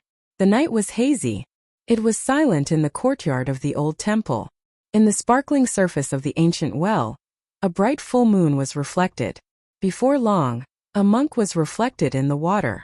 He did not look old and was in his 20s. His features were refined and his eyes were even clearer than the water in the well. Su Zimo looked at his reflection in the water and smiled gently. Ming Xian, Ming Xian. Do you want me to see my true nature and go straight to my heart? Su Zimo murmured softly. At that moment, the old monk was nowhere to be found and Ming Zhan was already asleep. Frogs croaked and cicadas chirped in his ears. The little fox was sprawled beside the well, sleeping soundly. Suddenly, Su Zimo felt an incomparable sense of serenity in his heart. At the bottom of the Dragon Burial Valley that was isolated from the world, Su Zimo's state of mind received an unprecedented baptism. He had been fighting for the past 8 years. But now he had finally come to a stop. This was more like a form of settling down, a return to simplicity. Looking at the full moon above his head, Su Zimo could not help but recall that night 8 years ago. Wearing a blood-red robe, Yu stood beneath the falling peach blossoms and bathed in the moonlight, asking softly, "Do you want to cultivate?" For the past 8 years, Su Zimo had been cultivating the mystic classic of the 12 demon kings of the great wilderness every night. But now that his inner core was shattered and he did not have enough energy to replenish it, the mystic classic of the 12 demon kings of the great wilderness had no choice but to stop. Su Zimo was truly not used to it. He felt an emptiness in his heart. Right then, a voice that was filled with mockery sounded in Su Zimo's ears. "Lad, are you thinking about how to repair your inner core?" Su Zimo's heart skipped a beat. The voice appeared without warning and was extremely unfamiliar. It did not belong to the old monk or Ming Zhan. Instinctively, Su Zimo looked at the little fox at the side. The little fox was still sleeping soundly, and it was clear that she did not hear the voice.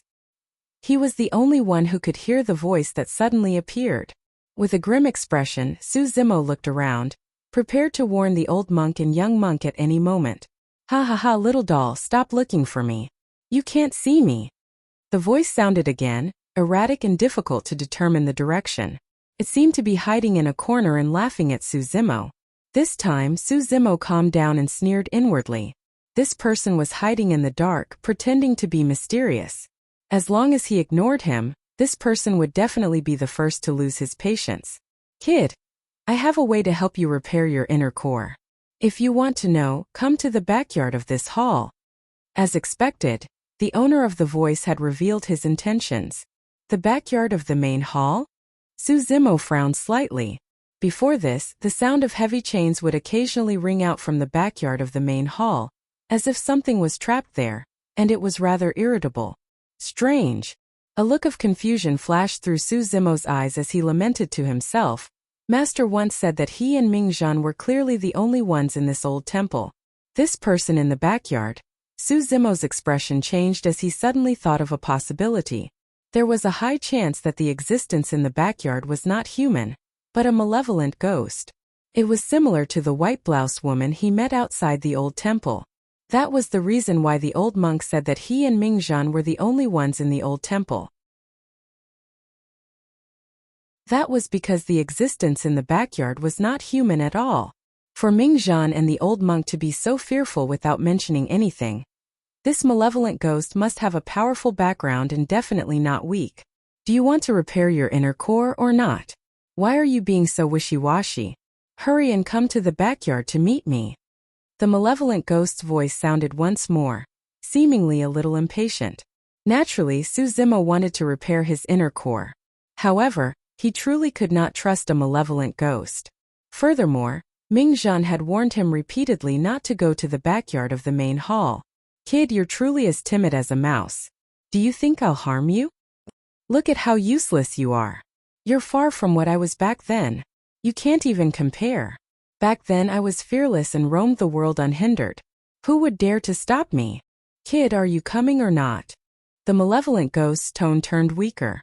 Suzimo closed his eyes and rested, unmoved the entire time. After a moment of silence, the malevolent ghost suddenly said, "Do you want to know what that blood-robed woman did when she came here 8 years ago? I saw everything back then." Suzimo's heart skipped a beat as he opened his eyes. The blood-robed woman that the malevolent ghost was referring to was clearly Dai Yu. As though it sensed Suzimo's emotions, the malevolent ghost said smugly, "If you want to know, come to the backyard of the main hall. I'll be waiting for you there." Suzimo gripped his fists and took a deep breath. Finally, he could not hold it in and stood up, walking towards the back of the main hall. He did not want to miss out on any news regarding Dai Yu. It did not matter if it was true or not. Turning around the quaint grand hall, Suzimo arrived at the backyard and stopped in his tracks. Instinctively, Suzimo looked over and could not help but open his mouth slightly with deep shock in his eyes. The backyard of the main hall was an extremely majestic mausoleum forest with boundless tombstones. One after another, tall tombstones stood upright with clear words etched on them.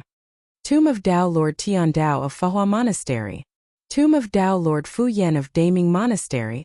Tomb of Mighty Figure Yu Zhe of Fahua Monastery. Tomb of Mighty Figure Su Yun of Daming Monastery. Tomb of Mighty Figure Han Fei of the Empire's General.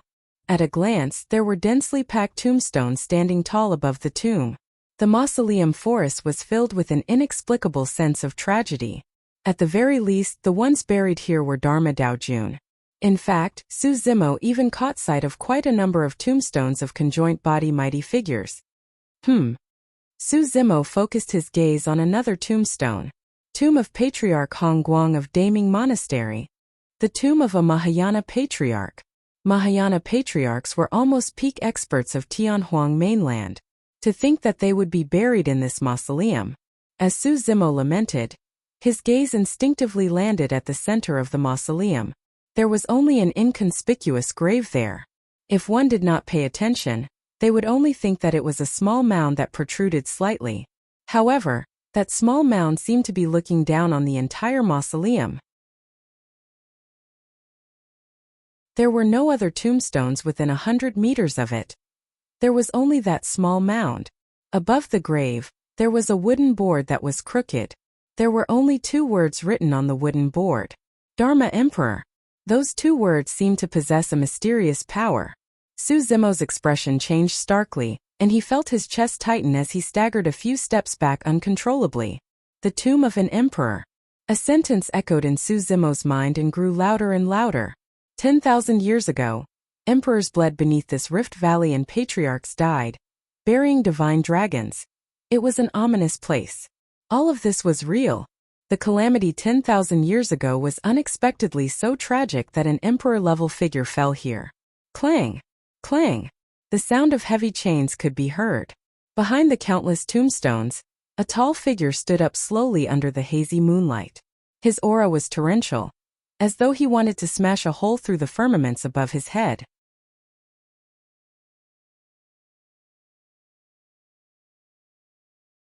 Chapter 590. It was a burly man with disheveled hair and tattered clothes. The burly man had a head of scarlet hair that resembled burning flames. His face was rough and his gaze was like a torch. He glared at Su Zimo's face and his lips curled into a sinister smile. Thick rusty chains coiled around the burly man's arms, legs, torso and neck. As the burly man stood up, a series of clanking sounds rang out from the chains. The most frightening thing was that 2 of the chains pierced through the burly man's shoulder blades. The moonlight was pale. Graves were everywhere and there were many tombstones. The fact that such a burly man with a malevolent aura was standing in this cemetery further proved Su Zimo's initial guess. This was an extremely frightening malevolent ghost. The burly man's gaze circled Su Zimo a couple of times and the glint in his eyes intensified, as though he had discovered something new. Finally, the burly man leaned forward and sniffed with an increasingly satisfied expression before bursting into laughter. Gaga gaga. The laughter echoed in the silent and gloomy mausoleum, sending chills down one's spine. Su Zimo could see clearly that the other end of the chains on the burly man's body was embedded deep into the ground, trapping the burly man in the center of the cemetery. As long as the burly man moved slightly, the chains around him would tighten. Su Zimo was relieved. Although the malevolent ghost was frightening, there was nothing he could do as long as he did not approach. Kid, you're too timid. Why are you hiding so far away? The burly man grinned. Don't worry, come over boldly. It's not like I'm going to eat you. Su Zimo sneered. He had been in the cultivation world for 8 years and had been through a lot. The burly man's clumsy method of goading him was truly unpresentable. If he were to walk over, it would be against his will. Red-headed ghost, if you have anything to say it here. I can hear you. Su Zimo's tone was calm and his expression was as usual. Red-headed ghost? The burly man's eyes widened and his tone changed, turning murderous. Kid, you're calling me a red-headed ghost? A ferocious glint flashed in the large man's eyes. Su Zimo curled his lips and sneered fearlessly. Stop showing your teeth. You can't even move. Who are you trying to scare? The burly man grinded his teeth and smiled maliciously. Su Zimo asked, Red-headed ghost, I don't have time to chit-chat with you. What do you know about the blood-robed woman from 8 years ago? At the mention of the blood-robed woman, the burly man's expression changed slightly. A trace of fear flashed through the depths of his eyes. Immediately after, the burly man revealed a gloating expression. Jjjjjjie. The burly man grinned and said, that woman back then was really powerful. In just one exchange, the old bald donkey's silent meditation and motionless meditation that he had painstakingly cultivated were all broken. Ha ha ha ha. I'm dying of laughter. In the past year, Su Zimo had read some scriptures in the Sutra Depository and had some understanding of silent meditation and motionless meditation. In the Buddhist sects, there were monks who would cultivate all sorts of Zen techniques. It was equivalent to a secret technique to raise their cultivation realm. The harsher the requirements of the Zen techniques, the more their cultivation realm would increase. For example, the silent meditation of the Buddhist sects was also known as silence or forbidden speech. Simply put, it meant that one could not speak. Buddhists believed that the reincarnation of all living beings was caused by the 3 karmas of the body, mouth and mind. Silent meditation was used to reduce one's mouth karma, so that one's cultivation realm could advance. Motionless meditation did not refer to the body being motionless, but the mind. One must not use their mind recklessly and reduce their mind karma. Either of these two dhyana techniques was extremely difficult to cultivate. Su Zimo had not expected that the old monk of the ancient temple would choose to cultivate two Zen techniques at the same time. More than that, he had not expected that you would be able to break both of the old monk's Zen techniques. The burly man continued, "Back then, when that woman arrived here, she barged into the Great Strength's hall without a second word. She took the Saraka flower, a sacred item of the Buddhist sects, and turned to leave. That old bald donkey was naturally unwilling and wanted to stop her. In the end, he was sent flying with a single slap from that woman. Ha." At that point, the burly man seemed to recall what happened back then and could not help but roar in laughter as the chains on his body rumbled. If not for the restraints of the chains, the burly man would have been jumping in joy. Su Zimo was sweating profusely. "You was way too ferocious." The burly man continued. That old bald donkey was stunned by that slap and forgot about his silent meditation for a moment. When he saw that the woman was about to leave, he got up from the ground and said, "Female patron, please hold on." Su Zimo looked a little embarrassed. He wanted to laugh as well. But now that he had joined the Buddhist sects, the old monk could be considered as his master. However, he could not laugh. Therefore, he could only stand on the spot and endure it with pursed lips. His face was flushed red and it was tough to hold it in. When the burly man talked about what happened 8 years ago, he was really eloquent, vivid, and incessant. Su Zimo listened quietly at the side. It was as though he could see the scenes from back then. As he spoke, the burly man lamented and sighed. "It's all thanks to that woman. Otherwise At that point the burly man suddenly paused and stopped talking. Su Zimo frowned. It was clear that the burly man was hiding something and did not say anything. Su Zimo was about to ask when the burly man changed the topic and talked about how glorious, strong, and invincible he was in the past. The burly man took an entire hour just to talk about his first battle after leaving the sect. He was so excited that his saliva flew everywhere. He was not done yet. To think that this red-headed ghost is such a chatterbox. Su Zimo was getting increasingly impatient. Apart from everything about Daiyu, he was not interested in anything else the burly man said. Su Zimo could not help but interrupt. "Red-headed ghost? You said that you have a way to help me recover my inner core?" "That's right." The burly man nodded before glaring at Su Zimo. "Don't interrupt me. Wait for me to finish. What's the rush? I'm not interested." Su Zimo sneered and turned to leave. Clang! Suddenly, the sound of chains rattling could be heard behind him. This time round the sound was a little strange. Su Zimo turned back instinctively. Su Zimo was scared out of his wits with that single glance. The spot where the burly man was initially chained was now empty. The only thing left were chains that laid silently on the ground. Su Zimo was completely stunned. Right then, he suddenly felt a shadow flash past his head. Thereafter, the muscles on his neck tightened and he was lifted up by a strong hand. The scariest thing was that he could not move at all. Thereafter, the burly man's voice sounded. "Let me tell you, those broken chains are just for show. Do you really think that a few pieces of scrap metal can trap me? Who am I? Back then, I've been cooped up at the bottom of this valley for so long. Now that I finally have someone to talk to, where do you think you're going?" Initially, there was a little monk who was rather nice. Initially, he often came to accompany me. Later on, for some reason, he never appeared again. Su Zimo felt as though his head was about to explode, as though countless wasps were buzzing around him. He finally understood why Ming Zhan was so terrified and reminded him repeatedly not to come to the backyard of the Grand Hall. At the same time, in the Sutra chamber, Ming Zhan put his palms together with a sympathetic expression and sighed. "Junior brother Ming Xian, good luck to you."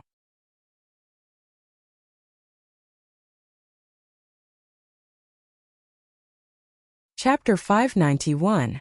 Su Zimo was lifted in the palm of the burly man like a weak chick that could not resist at all. Although his cultivation was crippled, his physique and bloodline power were still present. However, he could not move at all when the burly man gripped his neck with 5 strong fingers, and could only watch helplessly as he was carried into the depths of the cemetery. How could this be? Those chains can't restrain the red-headed ghost? Since they can't restrain him, Why is the red-headed ghost still staying obediently in the cemetery? Does Master know about this? What's his relationship with the red-headed ghost? Instantly, countless questions surged through Su Zimo's mind, and his mind was in a mess. Furthermore, the red-headed ghost was chattering endlessly in his ears about unimportant matters. Su Zimo felt like his head was about to explode. Bang! Su Zimo was thrown to the ground and was about to leap up when there was a series of clanging sounds. A thick chain had already coiled around his body. Boom! Su Zimo channeled the power of his bloodline and struggled with all his might. There was no movement. Although the chain looked rusty, it was unusually tough and could not be broken free at all. His power of bloodline was like a stone sinking into the ocean. There was no reaction from the chain at all. A cold glint flashed through Su Zimo's eyes as a series of crackling sounds came from within his body.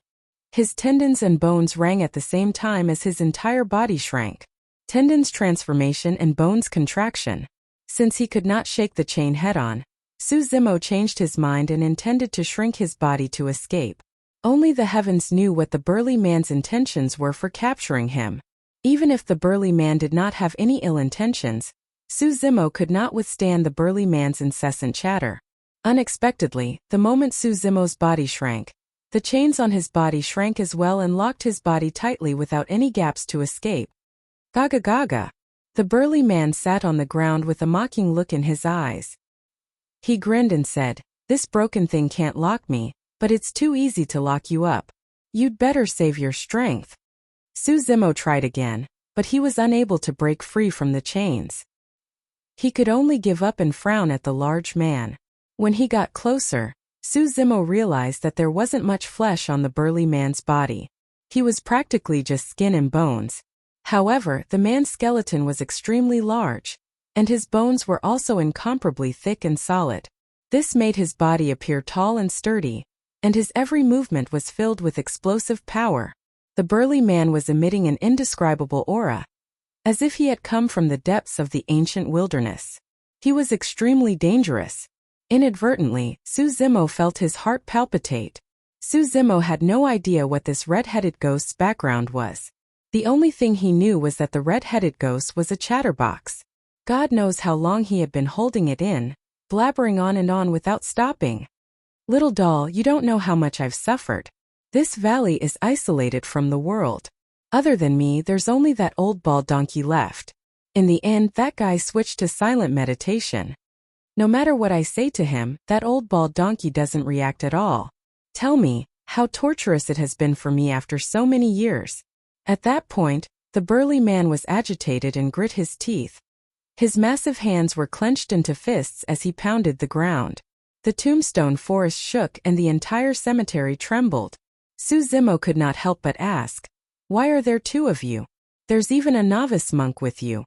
The moment he said that, Su Zimo regretted it. Indeed, when the burly man saw that Su Zimo had a response, he was even more excited. His eyes shone as he sat down in front of Su Zimo. "I'm so pissed at the mention of that little bald donkey. That little bald donkey fell from above 8 years ago. At the start, he was pretty good and obedient. He would come to the backyard every day to bring me food and chat with me. But in less than half a year, that little bald donkey stopped coming. How despicable." The burly man was aggrieved and grumbled. Su Zimo lamented internally. Senior brother Mingzhan is truly someone with great perseverance to be able to hold on for half a year. Little monk, you can't learn from those two bald donkeys. You'll definitely benefit from chatting with me. Su Zimo only felt dizzy and could not be bothered about benefits at that moment. If not for the shackles, he would have fled long ago and never stepped into the backyard again. Gradually, the sky turned bright in the east. Just like that, the night passed amidst the incessant chatter of the burly man. The burly man lamented reluctantly, "Time sure flies. I've only said a little." The burly man turned around and looked at Su Zimo. Instantly, he was shocked as he asked in shock, "Little monk, why do you have dark eye circles? Why are there so many blood vessels in your eyes? You don't look too good. It's a little green. Are you poisoned? Hey, the muscles on your face are twitching. Are you having a cramp?" Su Zimo was flustered and rolled his eyes, nearly fainting. "Piak. The burly man slapped his forehead in realization. I've got it. Little monk, did you not rest well last night? Rest? Suzimo resisted the urge to send the burly man flying with a punch and gritted his teeth repeatedly, spitting out 2 words. He would rather fight the paragons of the North region for 3 days and 3 nights than listen to another word from the burly man. This red-headed ghost was simply a fiendish existence. Look, little monk, you're way too hot-tempered. Why are your eyes so wide open? What grievances do you have? Let's talk about it. Don't hold it in. The burly man patted Suzimo on the shoulder and said earnestly. Panting heavily, Suzimo lowered his head and felt dizzy. His limbs were weak and he did not even have the strength to speak. A demonic glint flashed through the burly man's eyes. He waved his hand and a broken bowl filled with dew flew over from the flowers and plants not far away. The fingernail of the burly man's index finger extended half an inch and shone with a cold glint as he swiped it gently across his thumb. A small wound appeared on his thumb and a stream of blood flowed out. It was an extremely small stream of blood that was less than a 10,000th of a drop of blood. When it entered the dew of the broken bowl, it fused into it quickly. The dew was still clear, and there was nothing unusual about it. The series of actions was extremely obscure and fast. The moment the burly man received the broken bowl, his index finger separated from his thumb and the wound on his thumb healed as soon as it appeared. Suzimo had his head lowered and did not notice it at all. Carrying the broken bowl in his hands, the burly man came before Suzimo and handed it over with a fake smile. Suddenly, his voice turned sinister and bewitching. Little monk, it's been a tiring night for you as well. Drink some water. Although Suzimo did not speak much for the entire night, he was truly mentally and physically exhausted. Looking at the clear water before him, he felt his mouth go dry. Coupled with the fact that his head was heavy and he was not awake at all, he did not think too much and received the broken bowl, downing it in a single gulp.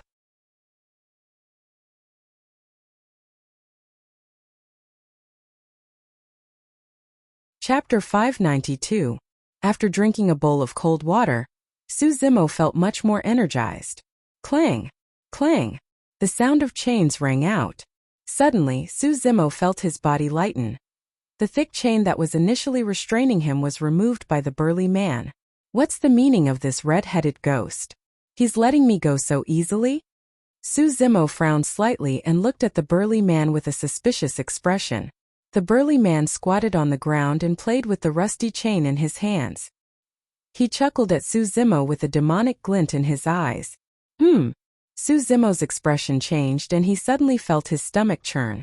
Immediately after, an extremely rich life force essence burst forth and engulfed his entire body. Poof!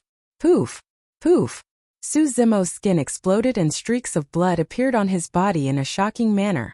That life force essence was way too massive. Every single inch of Suzimo's flesh was torn apart. In the blink of an eye, he was covered in blood and a blood mist shrouded his body. His bloodline surged and emitted rumbling demonic chi. Suzimo reared his head and howled into the skies.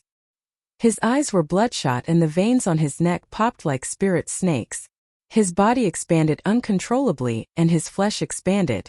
His tendons twitched, his bones creaked and his organs quaked. It was way too painful. The sudden burst of the terrifying life force essence within his body almost caused his body to explode. Pain was everywhere and Suzimo's body was hunched over as it convulsed. He felt his vision darken and could faint at any moment. Unknowingly, the old monk appeared at the back of the hall with a deep look of worry in his eyes. The burly man looked nervous as well, and no longer had his initial relaxed smile. Roar!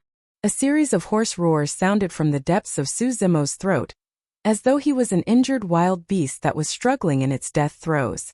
That life force essence was truly way too massive and terrifying. It was as though a destructive hurricane had formed within Suzimo's body, sweeping through everything with ease. Suzimo's consciousness gradually blurred. He could no longer sense his surroundings. He could only gasp for breath and rely on his remaining willpower to hold on. A figure flashed. The old monk came to Suzimo's side and glared at the burly man with a hint of anger. Then the old monk stared at Suzimo without blinking. Although he appeared calm, the speed at which he fiddled with the prayer beads in his hand increased. It was clear how nervous he was. The big man grabbed his hair anxiously, and a thin layer of sweat appeared on his forehead. After a while, Su Zimo could no longer hold on and fell to the ground with a bang. His body was covered with mud and he fainted. Pa!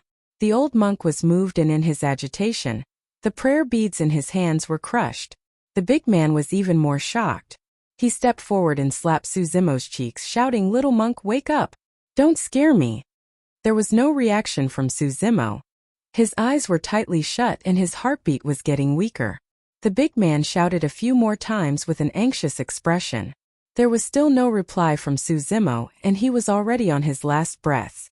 After a while, Su Zimo's heart stopped beating completely and his breathing stopped as well. The blood in his body flowed slower until it stopped completely.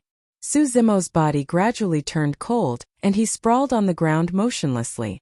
It's over, it's over. The big man fell to the ground with a pale face and was completely stunned. What a good seedling. He can inherit my abilities perfectly, and yet. The big man's gaze was blank as he muttered to himself.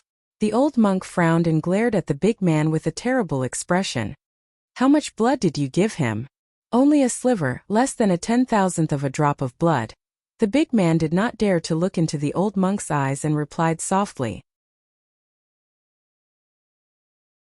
The old monk had cultivated Zen and Buddhism for countless years and had long seen the vicissitudes of life. There was nothing that could stir his emotions. However, when he heard that, the old monk was truly enraged as he questioned in a deep voice, "Are you crazy? The power of that sliver of blood is enough to destroy Jining Jinjuan 10 times over. Yet, you fed him all of it?" The big man was dejected and mumbled, "How dare that little monk call me a red-headed ghost? I wanted him to suffer a little. Who would have thought? You." The old monk was exasperated. "I only wanted his inner core to recover as soon as possible." The big man stuttered out of guilt. When the old monk saw the look of regret and self-blame on the big man's face, he could not bring himself to reprimand the latter. Now that things had come to this, there was no turning back. "Heis!" The old monk sighed and lamented. Perhaps this lad was destined for this calamity. To think that he couldn't break free from his fate even after coming to this place. "I'm the one who harmed him." The big man's head was lowered in a daze. After a moment of silence, the old monk said softly, "Bury him here. This cemetery is filled with peerless experts from 10,000 years ago. It's worthy of his title." Even though that was the case, the old monk knew that a person's death was akin to an extinguished lamp. What undefeatable foundational stage! What evildoer of the millennial era! All of these titles will disappear along with the passage of time and be forgotten by everyone. The old monk sighed internally. Waving his sleeves, he swept up Su Zimo's corpse and was about to head into the depths of the cemetery. All of a sudden, the old monk's expression changed as he exclaimed softly, "He's not dead yet?" The old monk placed Su Zimo down once more. His glabella shone and he released his spirit consciousness to scan Su Zimo's body. Su Zimo's condition was extremely unique. Although his heart had stopped beating, his initially shattered inner core was still spinning slowly. However, it was spinning extremely slowly and the old monk and the big man were too distracted to notice it initially. The big man came over and noticed the abnormality in Su Zimo's body as well. What a terrifying cultivation technique! The big man gasped in shock. His life force is already gone, but this cultivation technique is still circulating on its own. It's trying to pull this lad back from the gates of hell.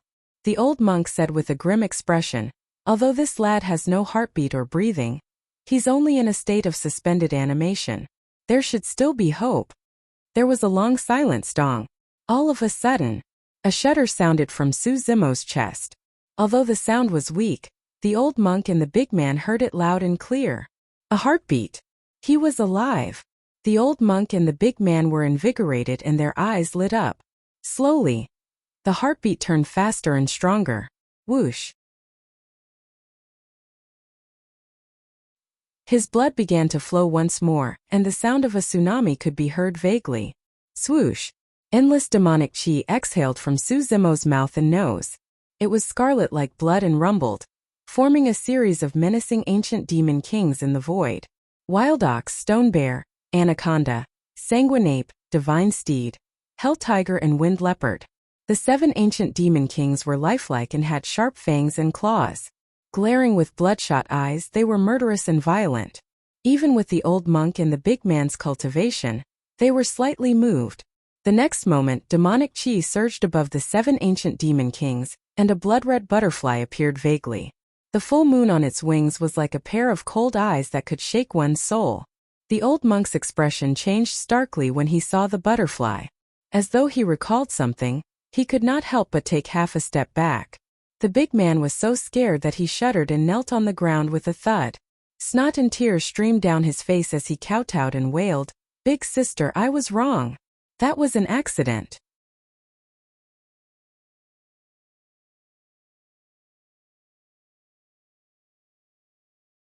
Chapter 593. I did it out of goodwill. I really didn't do it on purpose.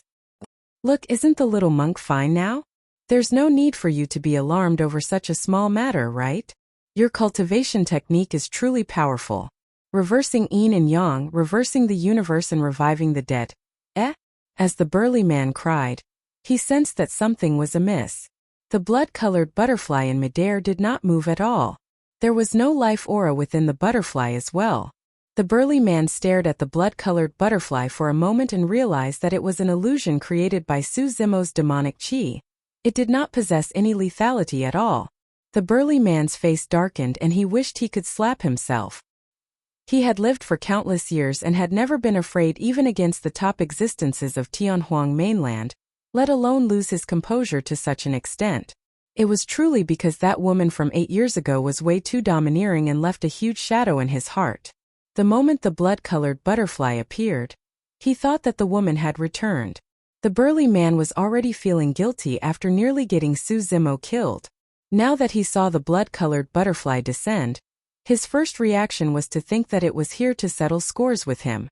Instantly, he was scared out of his wits and fell to his knees with a thud. The old monk was much calmer. The burly man stood up awkwardly and coughed gently to hide his awkwardness. Thankfully, the little monk was unconscious the entire time and did not witness everything. Otherwise, he would have been utterly embarrassed. A look of mockery flashed through the old monk's murky eyes as he said slowly, "To think that the mighty old bald monk..." Before the old monk could finish, he was interrupted by the burly man in exasperation. The burly man pointed at the old monk and his finger nearly poked the latter's face. Glaring with widened eyes, he snarled, "Shut up." The old monk sneered and shifted his gaze. When he saw that Su Zimo was out of danger and his breathing was stabilizing, he was relieved and turned to leave. Halfway through, the old monk paused in his tracks and murmured expressionlessly, "Red-headed ghost? That's a good name." The burly man froze for a moment before realizing that the old monk had already vanished from the backyard of the hall. The burly man clenched his fists so tightly that cracking sounds could be heard as he snarled, "Bloody hell, you old bald monk. Instead of chanting your sutras, you're in the mood to make fun of me." After an unknown period of time, Su Zimo slowly woke up. Su Zimo's eyes were blank. He struggled to sit up and rubbed his forehead. After sitting for a while, he gradually remembered what had happened before he fainted. Su Zimo could not help but recall the face of the red-headed ghost as a buzzing sound echoed in his ears.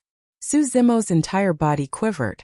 Almost without thinking, he leaped up and ran toward the main hall with all his strength. After running a few steps, Su Zimo's expression changed as he gradually discovered something strange. His physical body seemed to be stronger than before. The inner core at his chest had also regained some luster and a crack had already been repaired. Su Zimo suddenly remembered the bowl of clear water he drank at the end. The only problem was that bowl of water.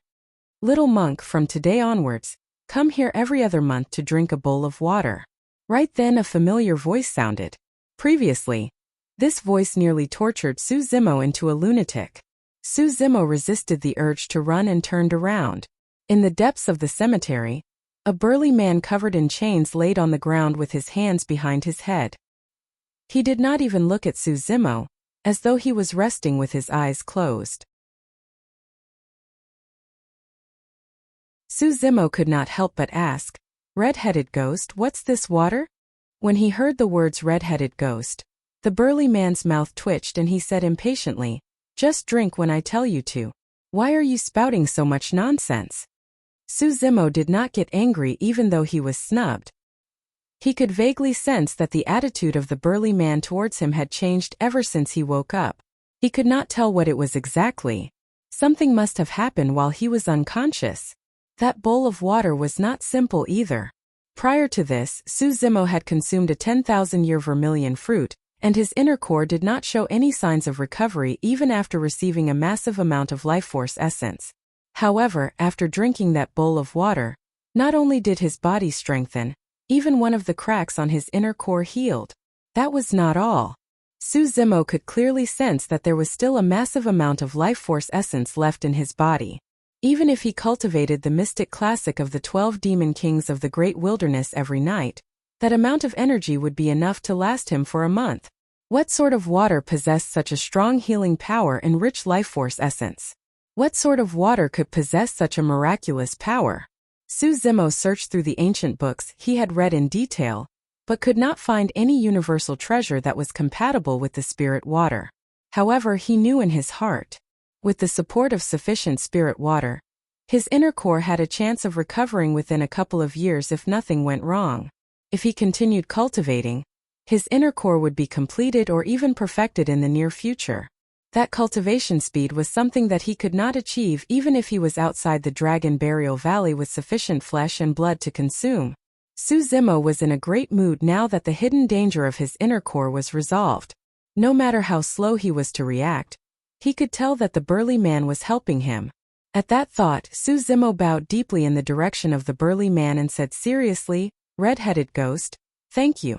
There's a difference between good and evil even among ghosts. You must be a kind ghost. You're just a little too talkative. Get lost." The burly man hollered. Suzimo fled in a fluster. Looking at Suzimo's back view, the burly man revealed a row of sharp, pearly white teeth that creaked loudly. With a resentful expression, he said hatefully, "You're the ghost. Your entire family are ghosts." By the time Suzimo arrived at the courtyard of the Grand Hall, it was already noon. Mingzhan was chanting sutras in the courtyard. When he saw Suzimo return unscathed, his eyes widened and he closed in, asking in confusion, "Junior brother Ming-Xine, you're all right?" Mingzhan knew how terrifying the burly man in the backyard was. If he had been tortured for an entire night, he would be completely exhausted and dispirited. There was no way he would be as spirited and bright as Suzimo. "I'm fine." Suzimo had a relaxed expression as he patted Mingzhan on the shoulder with a fake smile. "I'll be heading to the backyard again a month later. Do you want to come along?" No. Mingzhan's head shook like a rattledrum as he spoke resolutely. Suzimo smiled. Right then, the old monk pushed open the door and said in a seemingly casual manner, "A woman arrived in the Dragon Burial Valley today and has been crying for more than 10 minutes. Sigh, in the blink of an eye, a year has passed." "A woman is crying?" Suzimo froze for a moment. Immediately after, he seemed to have thought of something and turned to leave the old temple. With a worried expression, Mingzhan turned around and asked Master, "Lend me your dermic weapon. I'll go protect little junior brother." "There's no need." The old monk shook his head. "Let him go by himself. He has the Mingwang prayer beads on his wrist, so the evil spirits outside won't be able to get close to him."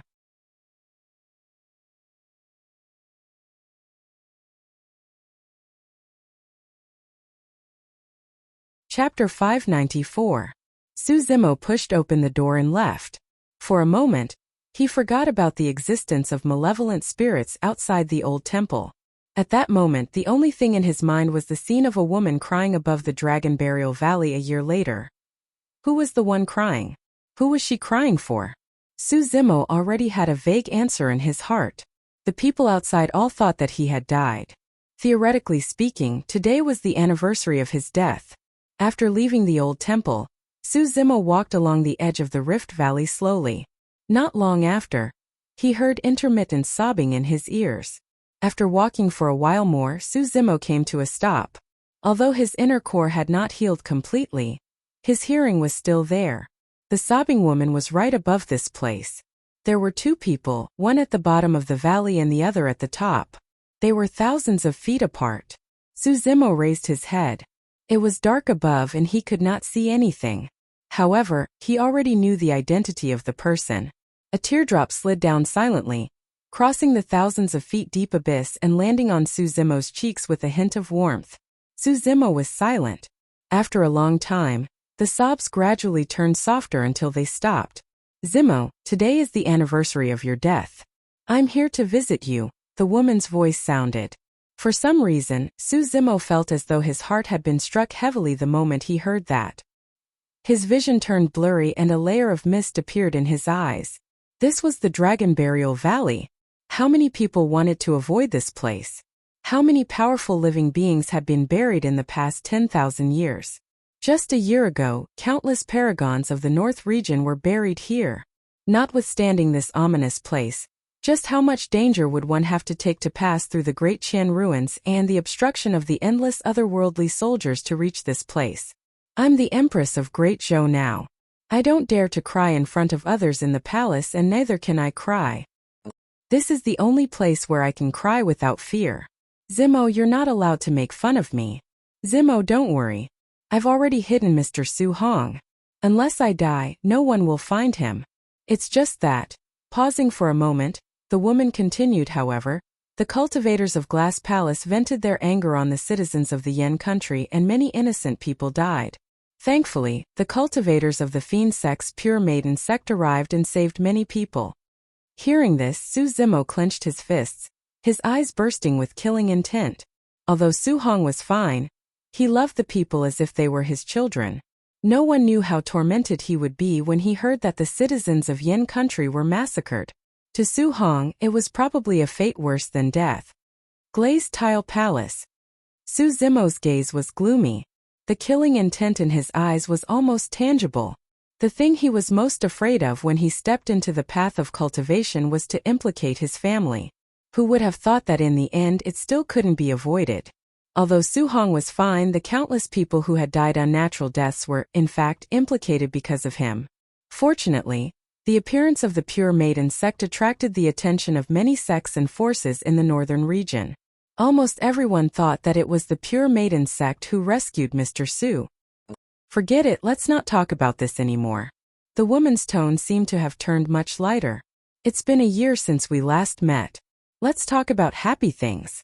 In any case, Mr. Su is fine. Don't worry, Zimo. Misty Peak is fine as well. I've also entered the Jin Dan realm. The woman murmured to herself above the Dragon Burial Valley, recounting everything that happened in the past year. Su Zimo listened quietly without saying anything and touched the cold stone wall gently with his palm. It was as though the 100,000 feet distance between him and the woman was gone through the stone wall. It was as though the two of them were right in front of each other. It was as though he was standing beside the woman and listening to her murmurs. Su Zimo's Jin Dan was crippled and the crack on his inner core had yet to heal completely. He could not fly in the air at all. He could not cross this 100,000 feet height to meet the woman above the Dragon Burial Valley. Su Zimo lowered his head slightly and his eyes dimmed. Even if he could fly in the air, he probably wouldn't choose to go up and meet the woman. That was because he was Su Zimo. He was the person who offended Glass Palace and the entire North region. He was a demon that the entire cultivation world could not tolerate. The moment he appeared in the North region, he would definitely be hunted down endlessly. Anyone who was related to him would be implicated. That was the case for Su Hong and the citizens of Yan country. If he were to walk out of the Dragon Burial Valley and choose to acknowledge the woman and return to Misty Peak, the only thing he would bring to the woman and Misty Peak would be a devastating catastrophe. The moment he walked out of the Dragon Burial Valley would be the moment he left the North region as well. Sunrise and sunset. Unknowingly, the sky gradually darkened and it was already dusk.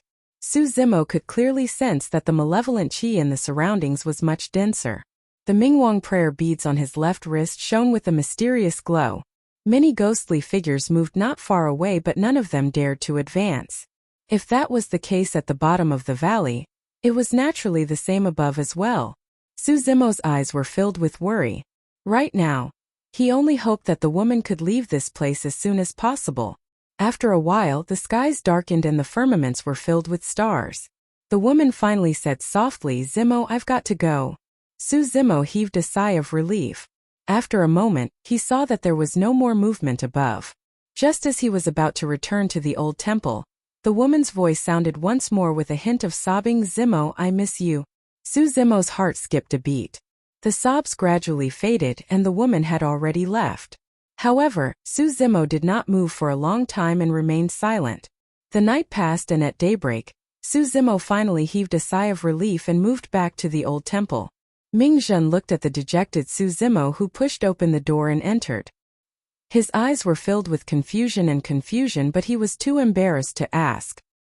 He was only in his teens and had been living at the bottom of the Dragon Burial Valley, isolated from the world. How could he know about such things? Winter came and summer came. Spring passed and autumn came. Every year on this day, there would be a woman above the Dragon Burial Valley, murmuring softly about everything that happened in the past year without stopping.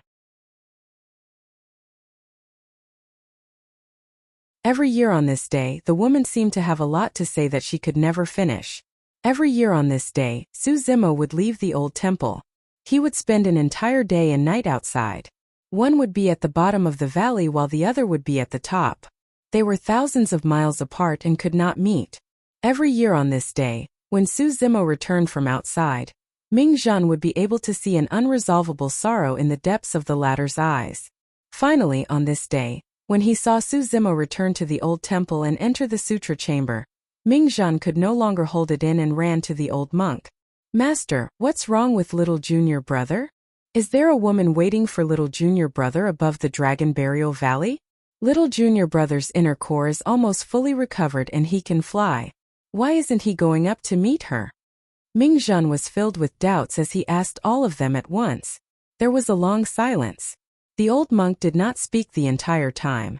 Just as Mingzhen was about to leave in disappointment, the old monk opened his eyes and sighed gently. Fate is shallow in a lifetime but deep in love.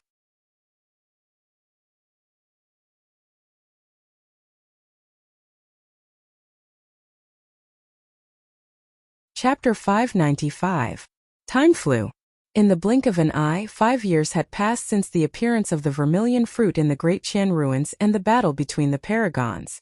However, the impact of that battle did not subside because of the passage of time. Instead, it was expanding continuously. The flames of war were everywhere in the north region. The various vassal states constantly clashed with each other, attacking cities and seizing territories. Within a year, there would be several changes in dynasties. Under such frequent wars, countless lives were lost, their homes broken, and their families destroyed. However, the Great Shang, Great Yu and Great Xia dynasties were eyeing covetously from the outside, and the Great Zhou dynasty had no time to care about anything else. Furthermore, Ji Yaoshua had just ascended to the throne of the empress and was a woman. She was the first in history. The imperial court was in chaos and countless monsters came out. Chaos was beginning to appear in the Great Zhou dynasty. Thankfully, the Great Zhou dynasty had been established for 10,000 years and had a firm foundation with a deep foundation. It could still control the situation. However, some knowledgeable people in the imperial court could tell that the Great Zhou dynasty would face a calamity in less than 100 years if things were to continue developing at this rate. If they were not careful, their 10,000 years of foundation could be destroyed overnight. If anything were to happen, the calamity would be brought forward and could happen at any moment. The Great Zhou dynasty was already in trouble internally and externally. This was a huge test for the current empress of Great Zhou, Ji Yaoshua. No matter how turbulent the north region was, there was a secret place in the depths of the Great Qian ruins that was isolated from the world and away from the hustle and bustle. Bottom of the Dragon Burial Valley. For 5 years, 2 young monks and an old monk chanted sutras and paid respects to Buddha in this inconspicuous old temple every day. A little fox guarded by the side in a peaceful and serene manner. The sound of chains could only be heard occasionally from the backyard of the grand hall. This morning, a monk with delicate features walked out of the sutra chamber. Tidying his clothes, he pushed open the doors of the old temple and headed outside. For 5 years, it was the same every year on this day. The little monk in the old temple was already used to it and merely raised his head to take a glance before retracting his gaze and continuing to comprehend the sutras. Backyard of the Grand Hall. The old monk had just paid his respects to an old friend and swept his gaze.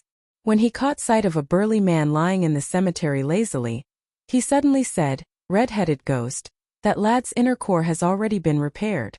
There's no need for him to come over in the future. He should focus on chanting sutras and finding a way to recover his Jindan." Ah! The burly man panicked when he heard that and jumped up. He didn't care that the old monk called him a red-headed ghost and shouted, "That won't do. I won't take up his time during the day. During the day, he can meditate on the things of Buddhism. At night, he has to come to my place to cultivate." Besides, 5 years have passed, and he has been comprehending the scriptures all day long, but there hasn't been the slightest movement in his dantian. Even if he were to wait another 50 years, it might still be useless.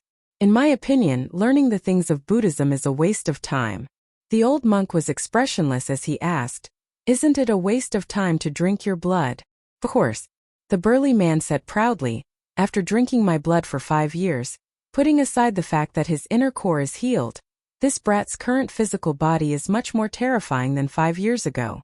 Let the Jindan spiritual master outside beat him as he pleases." The old monk sneered. The big man mumbled, "I don't care. He has to come to my place to cultivate at night. It's unknown if his Jindan can recover. Even you can't do anything about it. You can't waste all his time on that." The old monk frowned and glared at the burly man meaningfully, asking, "You must have other motives for being so concerned, right? What motives can I have?"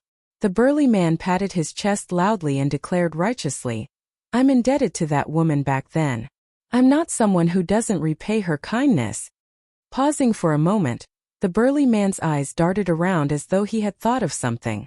With a strange expression, he rubbed his chin and said, "However, there's something that this brat has that's beyond my expectations.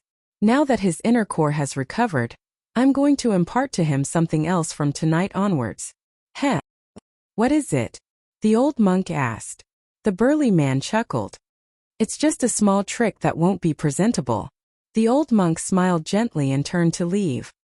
He knew the burly man too well. The more the burly man said that, the more complicated the trick was. Below the Dragon Burial Valley, a young monk stood there. Wearing gray monk robes, he had refined features and his palms touched the cold stone wall gently. His ears twitched, as though he was listening to something. "Zimo, I'm here again. Sigh, Mr. Su's health hasn't been good all these years and his hair has turned white. It's partly because of your death and partly because of the citizens of Yen country. I've learned a lot from him. He's a truly wise ruler." Unfortunately, the woman recounted everything that happened in the past year unhurriedly, as though she was chatting with someone. The young monk listened quietly. When he heard that Mr. Su's health was deteriorating, the young monk would reveal a worried expression. When he heard something interesting, the young monk would smile as well. One was at the top of the valley while the other was at the bottom. Although the two of them could not meet, it was as though there was an invisible string that connected them, sharing their joys and sorrows. Unknowingly, it was already noon. All of a sudden, a smug laughter sounded from above the Dragon Burial Valley. "Ha ha ha ha." A man's voice sounded. "It's indeed the Empress of Great Zhou. What a coincidence. I'm Si Junyu of the Great Xia dynasty. I've been friends with you for a long time, fellow Taoist Yaoshu." "Oh right. Jun Hao, who died in your hands in the ancient battlefield, was my elder brother." Si Junyu laughed. "I've got to thank you, fellow Taoist. Otherwise, with my elder brother around, I would never have a chance to shine. Empress, please leave first." Another man's voice sounded with a deep and powerful tone. The young monk frowned slightly. The voice sounded familiar and seemed to belong to perfected Lord Mingzhe, the bodyguard of the Empress of Great Zhou in the past. The young monk felt slightly relieved. With Jining Zhenjuan protecting the woman, nothing should go wrong. "Humph! You want to leave?" Si Junyu sneered. "You won't be able to escape today even if you grow wings. Perfected Lord Mingzhe, how have you been?" "Mingzhe, today is the day you die." Immediately after, two other voices sounded with murderous intent. Although he did not witness it personally, the young monk could vaguely guess that Si Junyu had come prepared and even invited Tu Jining Zhenjuan to deal with perfected Lord Mingzhe. True enough.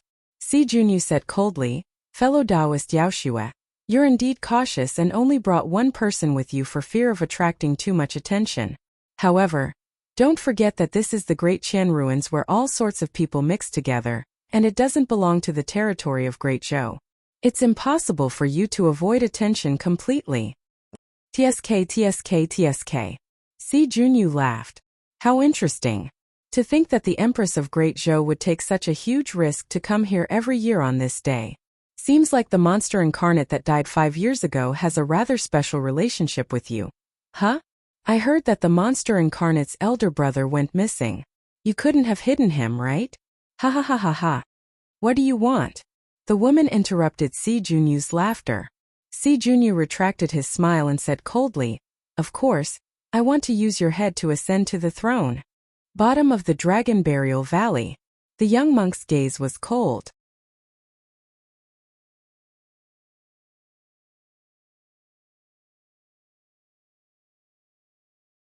Chapter 596. Above Dragon Burial Valley, Ji Yaoxue and Perfected Lord Mingzhe stood at the edge of the cliff with no way out. Perfected Lord Mingzhe had a grim expression. The two Jining Zhenjuan standing in midair had frightening auras and sharp gazes. Both of them were cultivators from Heavenly Piercing Sword sect. The horse-faced one on the left was called Gusuchi, who specialized in dual swords. The skinny old man on the right was called Perfected Lord Tianchan. His unparalleled sword technique was unstoppable. Both of them were renowned experts of the North region, and were even more reputable than him.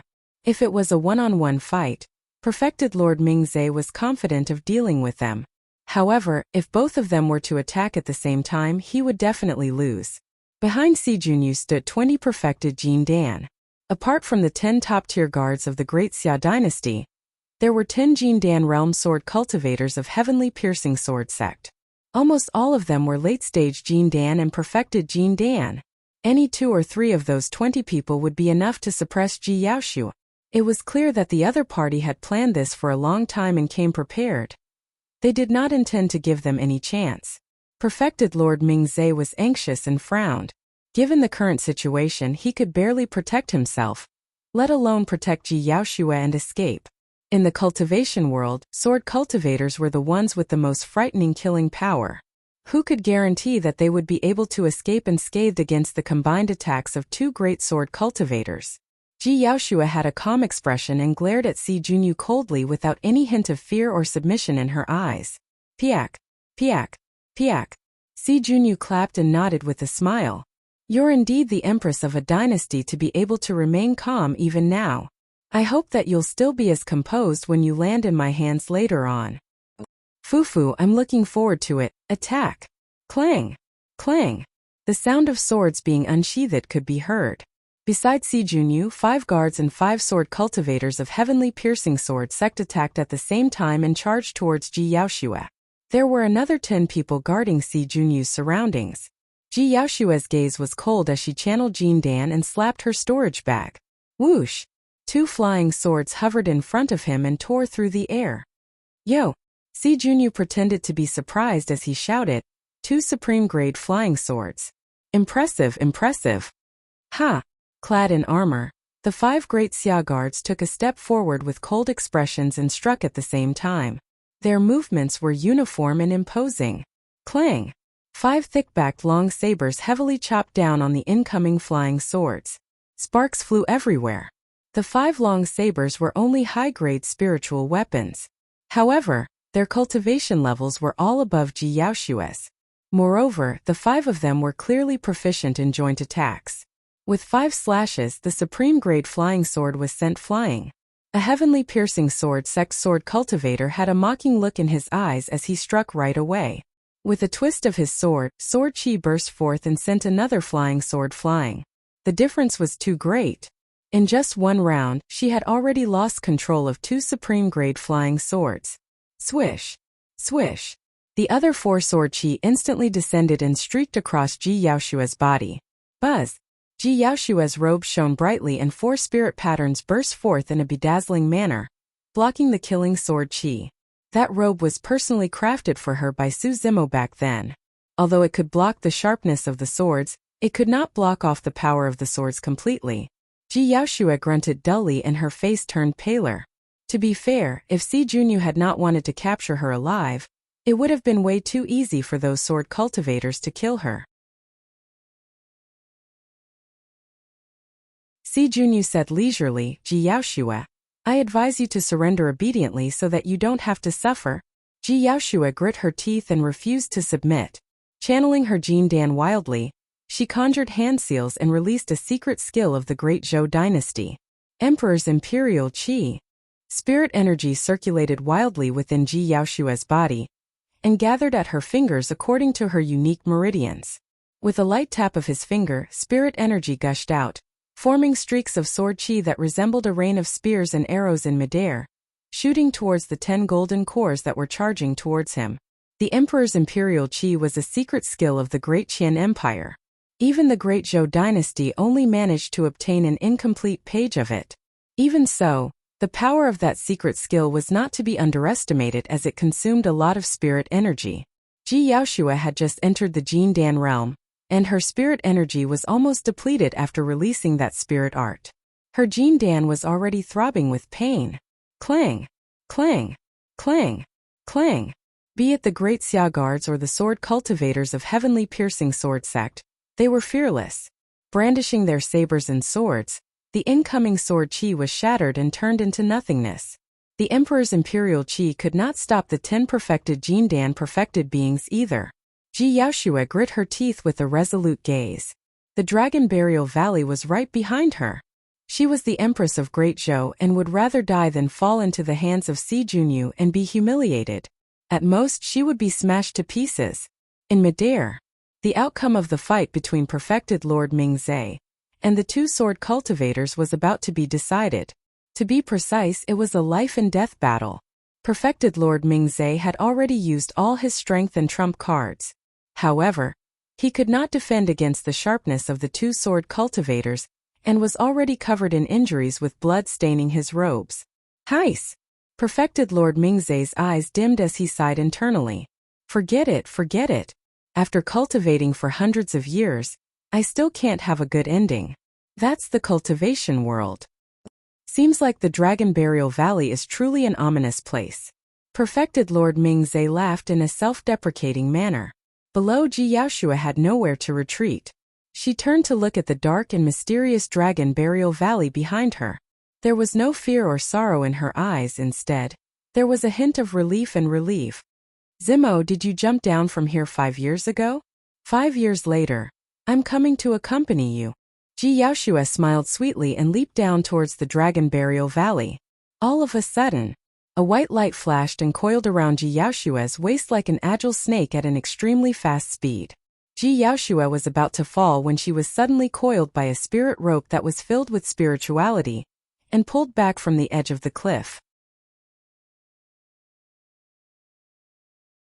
The other end of the spirit rope was held in the hands of a great Xia guard. Swoosh, swoosh, swoosh.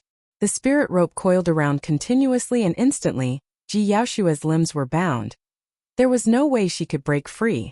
Si Junyu reared his head in laughter and said smugly, Fellow Taoist Yaoshua, I've already expected this from you and was prepared for it. You want to die a quick and painless death?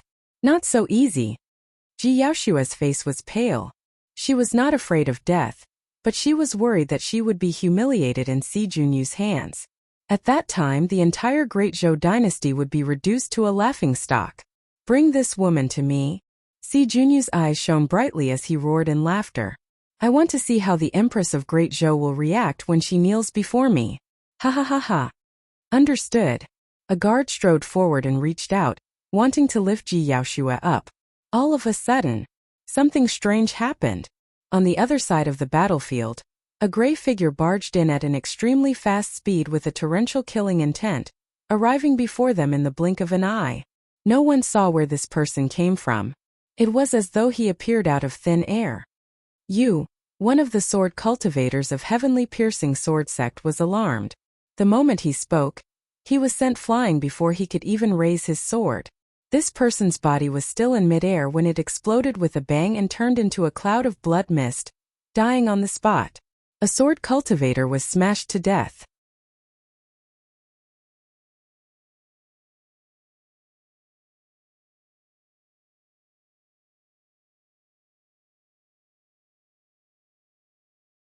The many perfected Jindan spiritual masters present felt their hearts skip a beat. The middle-aged monk had already vanished from the spot. Like an ancient ferocious beast, he charged forward with a frightening might. Everywhere he passed, the soil was overturned, and sand and stones flew in all directions. A huge gully appeared behind him. It was way too domineering. The ferocious aura was suffocating.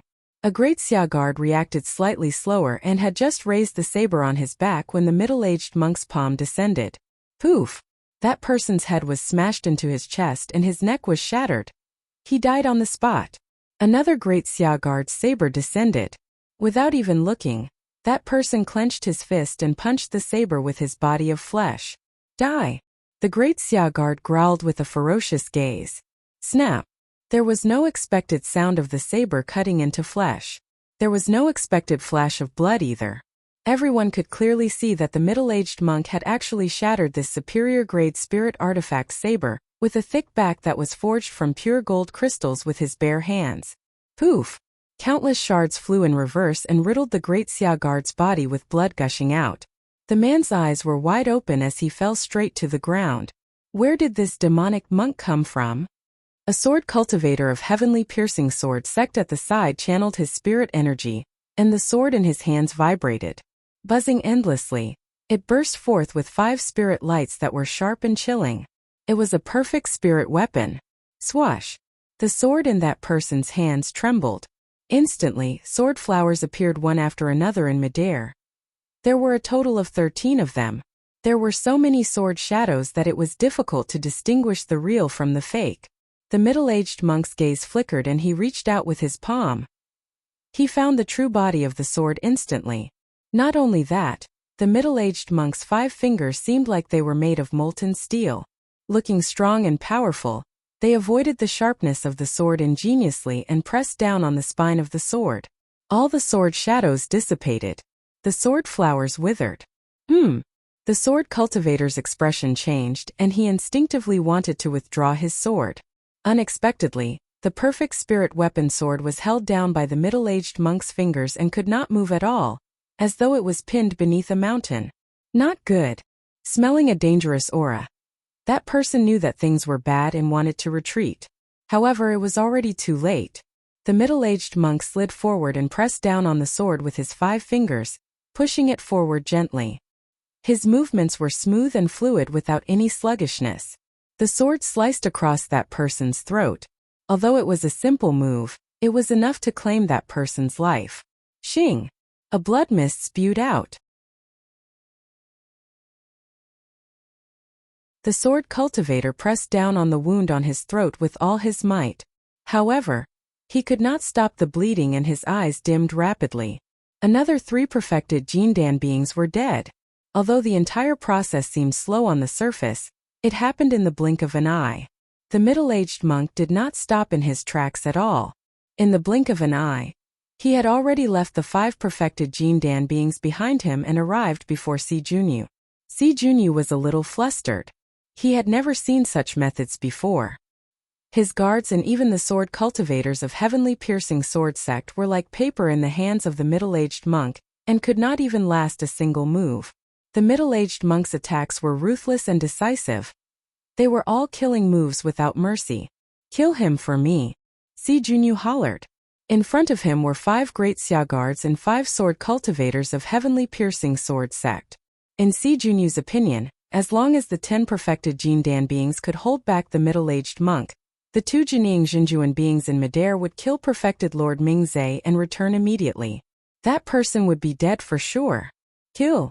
The 5 great Xia guards roared and attacked at the same time. Boom!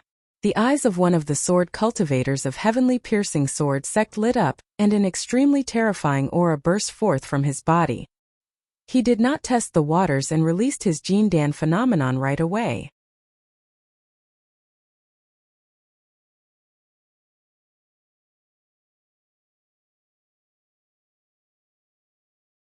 Chapter 598.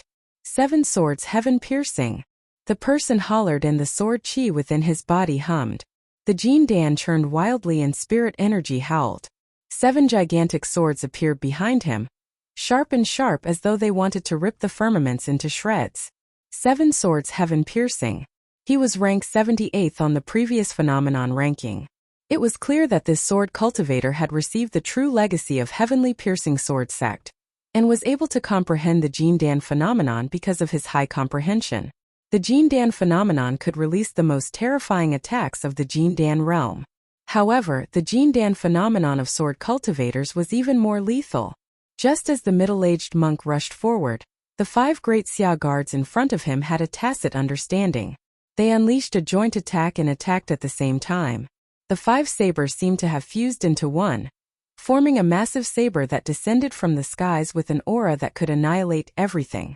Apart from that, there were 4 long swords that shone with a chilling glint that came from different angles. Before they even arrived, the sharpness of the swords was already chilling.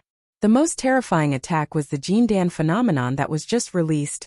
7 Swords Heaven-Piercing. Kill him! Kill him! Si Junyu hollered with a menacing expression. The middle-aged monk's expression was unchanged.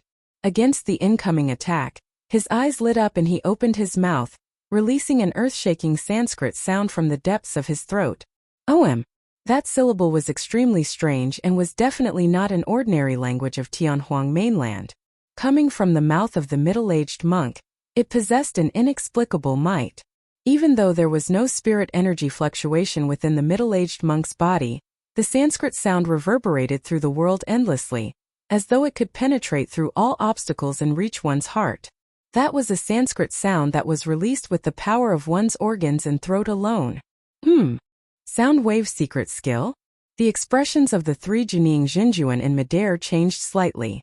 Sound wave secret skills were the rarest secret skills in the cultivation world.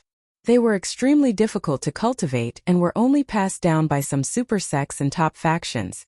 The Daming Mantra was a secret technique that the Daming Temple used to shock the entire Tianhuang region. It had been lost for tens of thousands of years.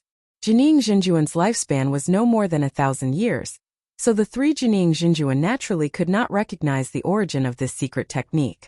On the battlefield, the 10 Jin Dan spiritual masters were caught off guard, and their bodies trembled. The long sabers in the hands of the 5 great Xia guards and the long swords in the hands of the 4 swordsmen all showed signs of stagnation. In the eyes of ordinary cultivators, this kind of stagnation might not be much. However, in the eyes of the middle-aged monk, it was a huge flaw. A trace of stagnation meant that there was a trace of exhaustion in his strength. The middle-aged monk did not dodge. Instead, he took the initiative and swung his arm backward. Like a thick steel whip, his arm smashed heavily onto the 5 sabers. Ka-ka-ka! The long sabers were all shattered. The 5 great Xia guards turned pale with fright. Just as the 5 of them were about to retreat, they realized that the middle-aged monk did not continue to pursue them. Instead, he turned and pounced towards the other 4 heavenly piercing sword sect sword cultivators. Before the 5 of them could react, another Sanskrit voice boomed in their ears. It was truly an explosive sound. It was as though thunder had exploded in their ears. Ma! The 5 of them widened their eyes and were instantly bloodshot as they froze on the spot. They felt as though their heads were smashed by a sledgehammer as they lost consciousness momentarily. Initially, the 4 heavenly piercing sword sect sword cultivators had just snapped out of their stupor, and were about to continue attacking when they heard the second Sanskrit voice. The 4 of them revealed pained expressions as their facial features contorted together. They could no longer hold their swords in their hands, let alone continue attacking. The middle-aged monk's gaze was cold as he charged in front of the 4 of them. In the blink of an eye, he punched out 4 times consecutively and exploded the heads of the 4 sword cultivators. The remaining sword cultivator did not attack the entire time. It was not that he did not want to, but that he could not. The moment the 2 Sanskrit voices sounded, that person's heart skipped a beat. Before the 7 gigantic swords behind him could materialize completely, they swayed and showed signs of dissipating. That person could barely fend for himself. How could he attack the middle-aged monk? In the blink of an eye, 4 of his fellow sect mates were dead. At that moment, the middle-aged monk had already arrived before him. The next moment, his pupils constricted violently. Right in front of him, the middle-aged monk opened his mouth once more. "And I!" The third Sanskrit voice sounded. The first to suffer were the 5 great Xia guards who were rooted to the spot. Against the impact of the 3 Sanskrit voices, the 5 of them were already bleeding from their eyes, ears, mouths and noses. They were bleeding from all 7 orifices.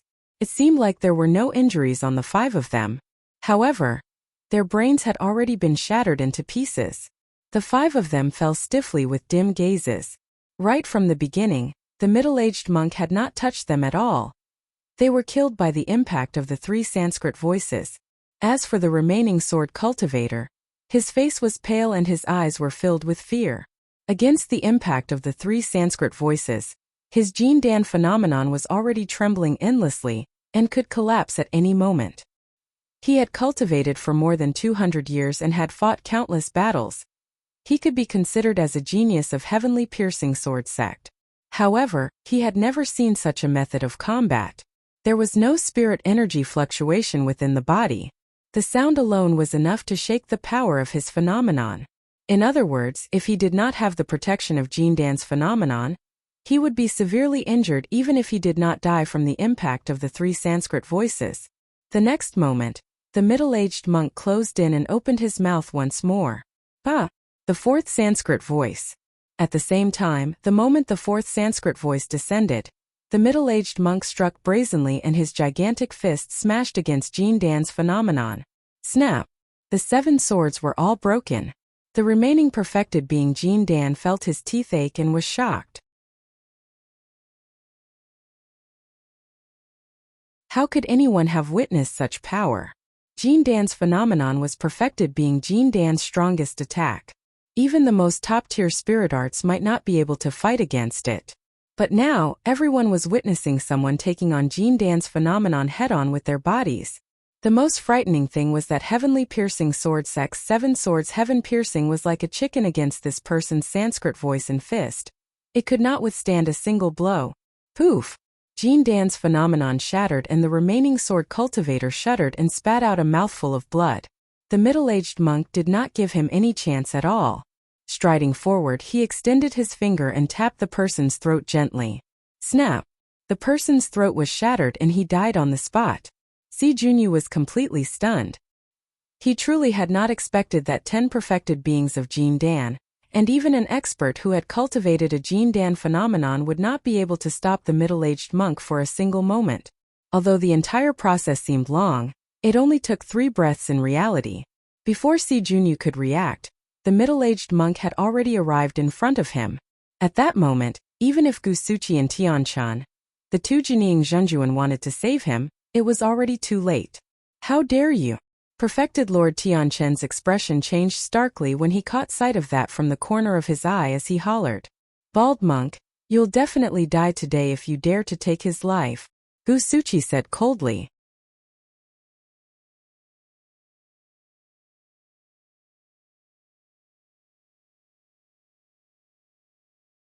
Chapter 599. Instantly, Si Junyu was scared out of his wits. "Ah!" Si Junyu withdrew a long sword that shone with a cold glint from his storage bag. Spirit energy surged wildly as he thrust it towards the middle-aged monk's head. At the same time, Si Junyu tore apart a protection talisman that he had been clutching in his left hand the entire time. Whoosh! Golden light shone brightly around Si Junyu, forming an indestructible barrier of light. The middle-aged monk did not dodge or avoid the incoming sword and flicked his finger gently.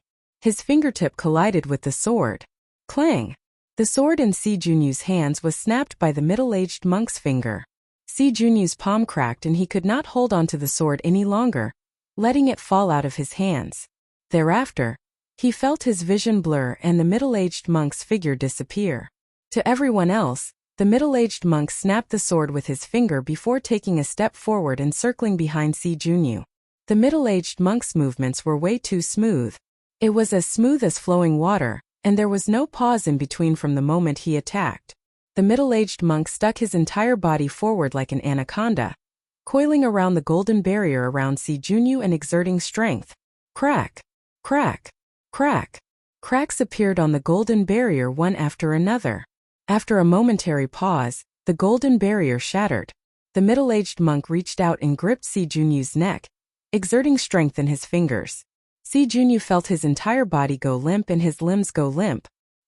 He could not move at all and could only allow the middle-aged monk to lift him up. "Everyone, stop!" The middle-aged monk turned around and said coldly.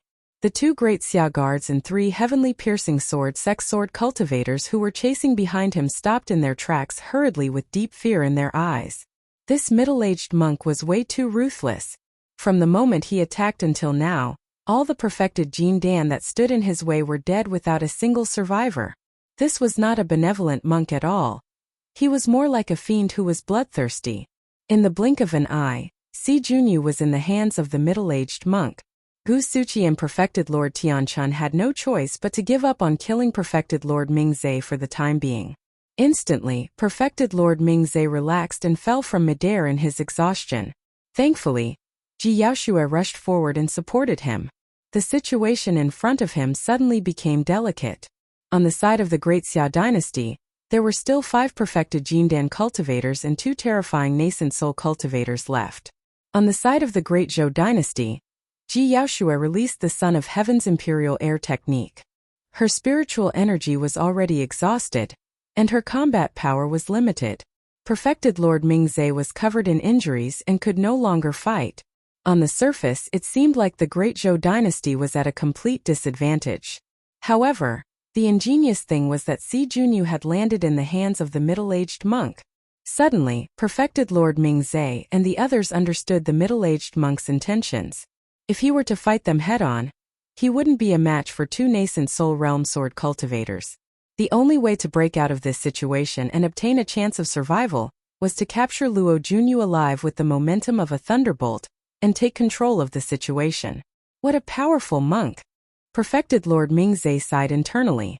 The fact that the middle-aged monk was able to find the only way to break out of the situation in such a short period of time was proof of his understanding of the situation and his meticulous mind. In reality, Perfected Lord Mingzhe had yet to realize the middle-aged monk's true intentions at that moment.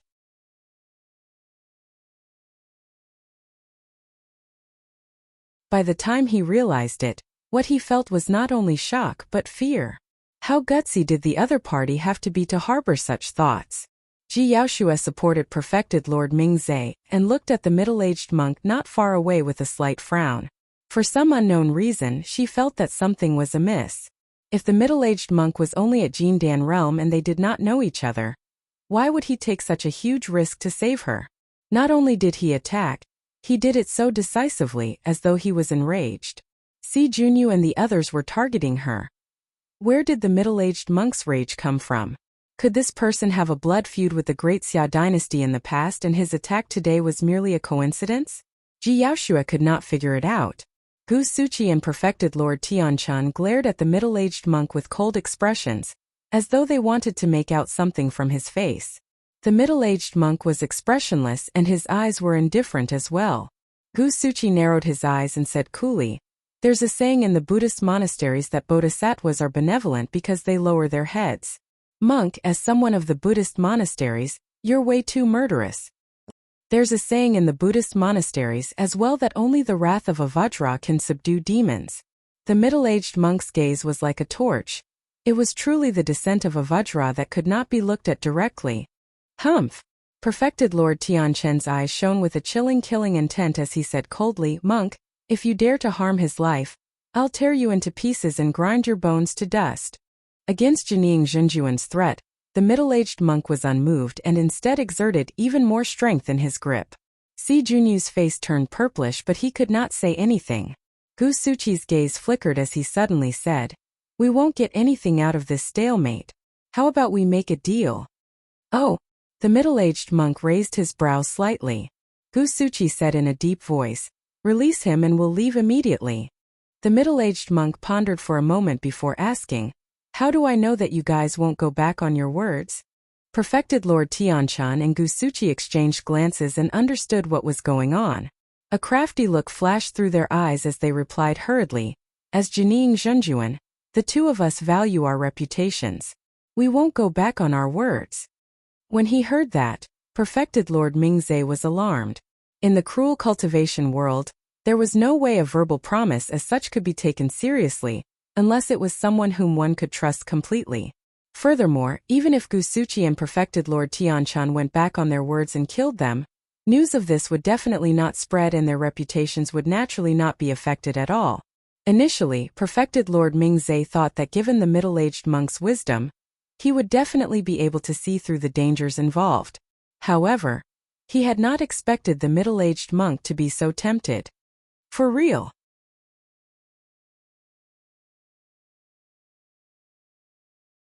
The middle-aged monk frowned slightly and looked at the two Jining Zhenjuan before asking again. A promise is a promise that cannot be taken back. Gusuchi suppressed the ecstasy in his heart and replied with a firm tone without revealing anything. In his opinion, although the middle-aged monk had some tricks up his sleeves and was extremely intelligent, he might have been reciting sutras in seclusion all year round and had way too little experience roaming the cultivation world. As long as they could save Si Junyu, it would be the death of the middle-aged monk. Don't.